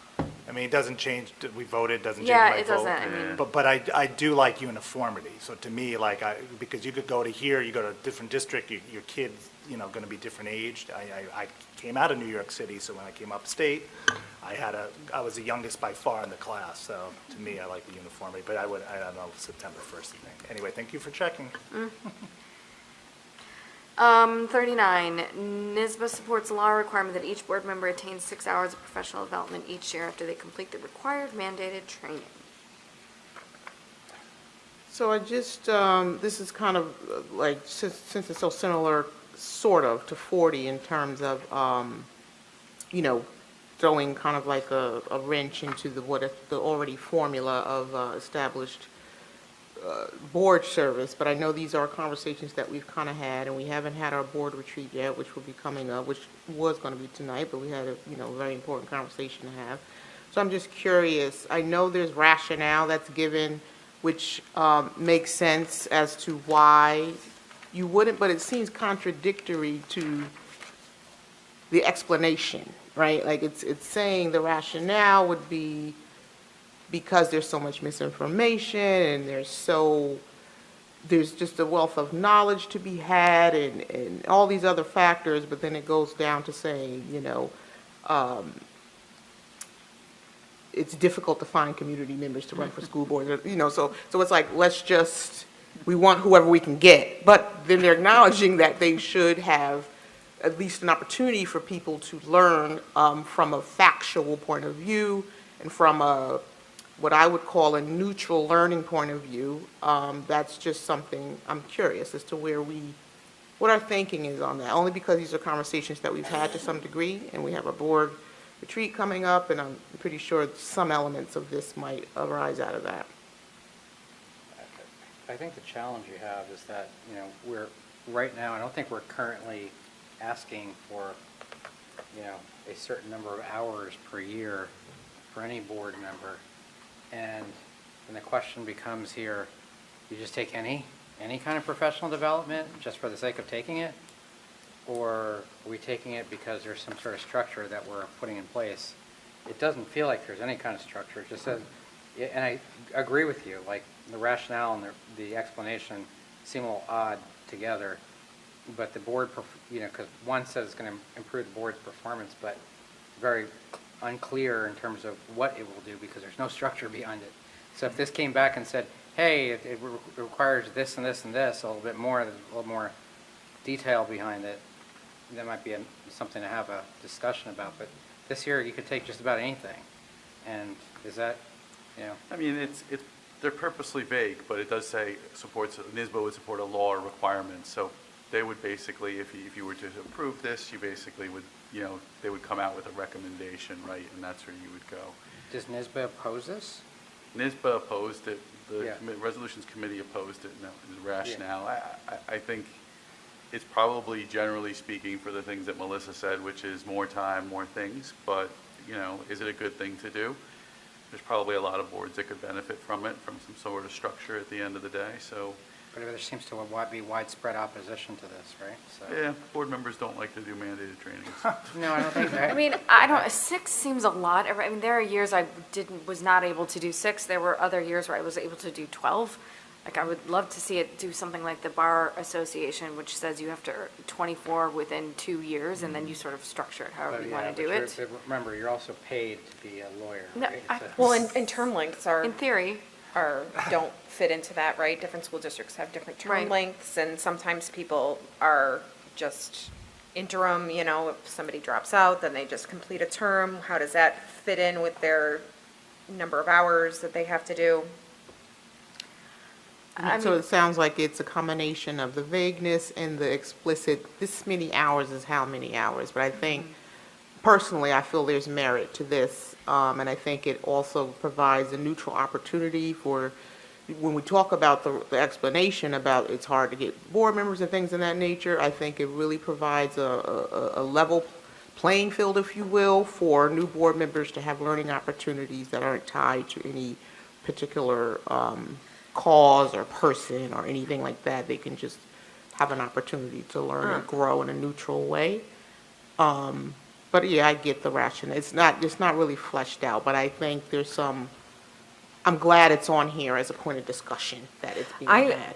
On my notes, I did write an S for support next to this one, because on principle, I do support it. And I think especially, we want our students, our faculty, most have to complete professional development hours. We build that in. We want our students to be, lifelong learners. That term gets thrown around. We should, as board members, also. We're still volunteers. I know, but we are still. We're volunteers, but with very, very big responsibility. Right. I mean, we should Agreed, but we also have to- demonstrating the same kind of professional intentionality and. Right. And And listen, growth. I I'm So, don't, like- happy, listen, we're not going to solve the problems of educating school boards tonight. I'm happy to support this. I'm going to just say for the record, for what it's worth, I think in principle this makes a lot of sense, but if you're working a tremendous amount of hours in your day job, this is hard to do for everybody. It works if, in theory, if we all kind of had equal amounts of time to be able to dedicate to, I mean, because we put in a lot of commitment into what we do day in, day out. I think, I agree with Melissa in principle, it's just the application of this is far too complex. The parentheses, the school boards that are in parentheses, what did you say that meant again, Frank? They're the one that recommended, so the Okay. Newark School Board, which is upstate, came out with this recommendation. So sometimes you see multiple boards get Right. on behind one, sometimes it's just one. Thank you. Yeah, I'd support this, I think it makes sense. All right, we got a consensus. I'm opposed. I don't know how many we have support. I am opposed. Yeah. We have me, Christine, Frank, and Melissa. Yeah, I just wanted to Consensus. clarify. I'll support I don't too. think the word, I think Amy. agree, the wording. Well, I is just too support the general. sentiment. I agree I that there doubt it's is, going to get anywhere on the floor. It's not going to but- get Yeah. anywhere. It's just From gonna be a last vote. year. yeah, I think it's just Yeah. worth a discussion, just like Newark put I it on agree. on there for discussion. It I has to will start advocate. somewhere, right? I You will gotta flesh stuff advocate. out by discussing it. Yeah. so. All right, let's move on. All right, 42, NISBA supports, we already did that one. 44. 44, requiring the state to develop and fully fund climate change curriculum for all public elementary and secondary schools in New York State. The key with this one is legislation Yeah. for Yeah. curriculum. I When you read get into that. that, that's this. They would, what the school boards would be more happy with is the regions recommending curriculum for this versus having a bunch of, politicians. Yeah, basically I agree decide with that. I just, I never mind. understand I'm not why hating you'd support it myself. too, I get it. We want that, but the good news is Yeah, we can put it's- pressure locally to do things. And it's good to not have school boards Yeah. making curriculum choices. Good. All right, we're good opposing that? Okay. All right, last page, folks. Brevity is the soul of wit. Anybody want to take anything out? 54, I would support. Like, I understand it's difficult to find security guards, but at the same time, I think they should know how to work in a school setting and be appropriately trained. NISBA does now proclaim as full split requirement. Okay. I'm happy to support that. Yeah, I'll support it. I'm opposed to it just because it's vague. I don't know what that means, school-specific security training. There's a bill moving in the state legislature that I think this is aligned to, but I just would caution again, because also full support and endorsement, it's very absolute. I know. I'm just very, I guess, conscious of who is around my kid, everyone's kid, and whether or not they're trained to appropriately be around them. I would agree, I support it. Yeah, it's kind of similar sentiment around, yes, there is a vagueness to it, but I think the sentiment of making sure people have, the right tools and support. And I think school-specific, to me, when I see that, it kind of means like something like a school district like Ossining. What does that mean to us? What do we expect them to adhere to as far as our expectations and our policies and things of that nature? But I would also be in support of the sentiment of that. Support. All right, we have a support. Anything else? Okay, I I think, know. I just want to point out, maybe it's me, but I see the legend at the top. It says the red asterisks are opposed by the NISBA DI committee, and I don't think that's accurate from what the red asterisks are from what I'm looking at. So I just wanted to point that out. I could be wrong, I could be misinterpreting it, but there are some things where there's a red asterisk, but in the NISBA booklet, they're supporting it. So I just want to point out that there might be a little, if you were looking at that as some type of guide, I don't think that's completely accurate. But that's all for me. Okay. All right, let me get back to our agenda. All right, I move that the Board of Education of the Ossining Union Free School District direct its representative to the NISBA annual meeting to vote on the NISBA resolutions as we just noted in our worksheet. All in favor? Aye. Aye. Opposed, abstention. Should we have a motion and a second on that? I think we started We with the started motion. with a motion. Okay, gotcha. We have a second public comment section, which there's no one here in the audience in person. We don't have virtual interaction this evening, so we're going to continue on to board dialogue. I know that there was another community communications advisory committee meeting. I missed most of it due to work, so I will let one of my colleagues take over. Hold on, we're talking communications, right? I just took Yes. pictures of all this, so I don't lose it. Let me look. We had our first communications committee full meeting.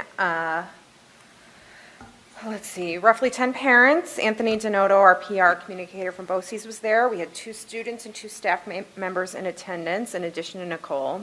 And the students represented the media club and the athletic club. And we went through what our current communication methods are and practices are, and solicited their kind of visions for the future. And the other agenda item kind of on the table was discussing a mascot, and that was mostly a student-led discussion. It was a project that started with the athletic club, and now it's kind of come to this point where they've done their research and have decided they want to be Ossining Lions or Lion Pride. There's a whole bit, but we didn't get too deep into that because that's going to be something that we discuss in the committee going forward. We didn't get into the bond communication stuff at all. That's going to be kind of a topic for another day. It was kind of an introductory meeting. Just a quick question on that. What happens after there's some determination of this is what we want it to be, whether it's Ossining Pride Lions, Ossining Lions, whatever it turns out to be? Fabulous question, Roger. I imagine we would discuss it here once they're ready. I'm sure the students are the ones who are putting together stuff, so maybe they'll want to come. Have them come. Have them come and present. And would that be, and imagine there would be some recommendation as to whether we do that full district-wide from. Yeah, they were whatever talking they're about that, or, talking do you want to Cubs. do Cubs in the Cubs all the way elementary down grades, somewhere. and getting a logo put together by either graphic designer or a faculty member or a student, or whatever shape that takes. We talked about having those discussions, but we didn't have those Was there- discussions. Okay, so more to come. More to come. It would be good to get, and Mary, I don't know if the district can give us a report on this versus just the communications committee. Something like this needs to have a wide Right. group. And, I'm concerned that this might be a small group.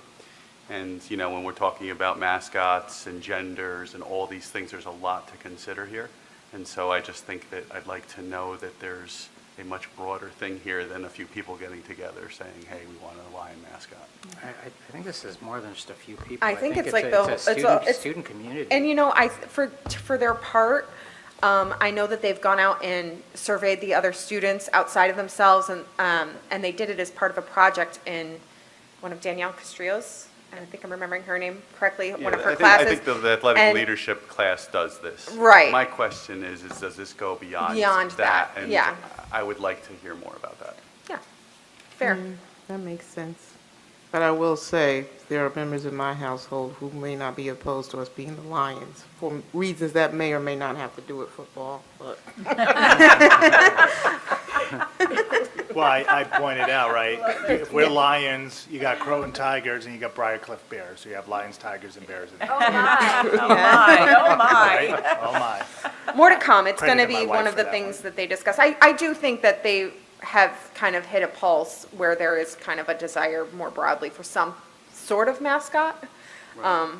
So the fact that they've narrowed it down already may be a little premature, but I do think that they've tapped into some broader desire. Looking forward to the next update on that. Yep. I'm not sure what other committees met, but I do want to make sure you all have penciled in, inked over the pencil, the retreat date of October 18th, 6 to 10 p.m. Mary and I are working hard at work on an agenda. I think it'll be chock full of stuff that all of us are probably burning to discuss, and I'm looking forward to it.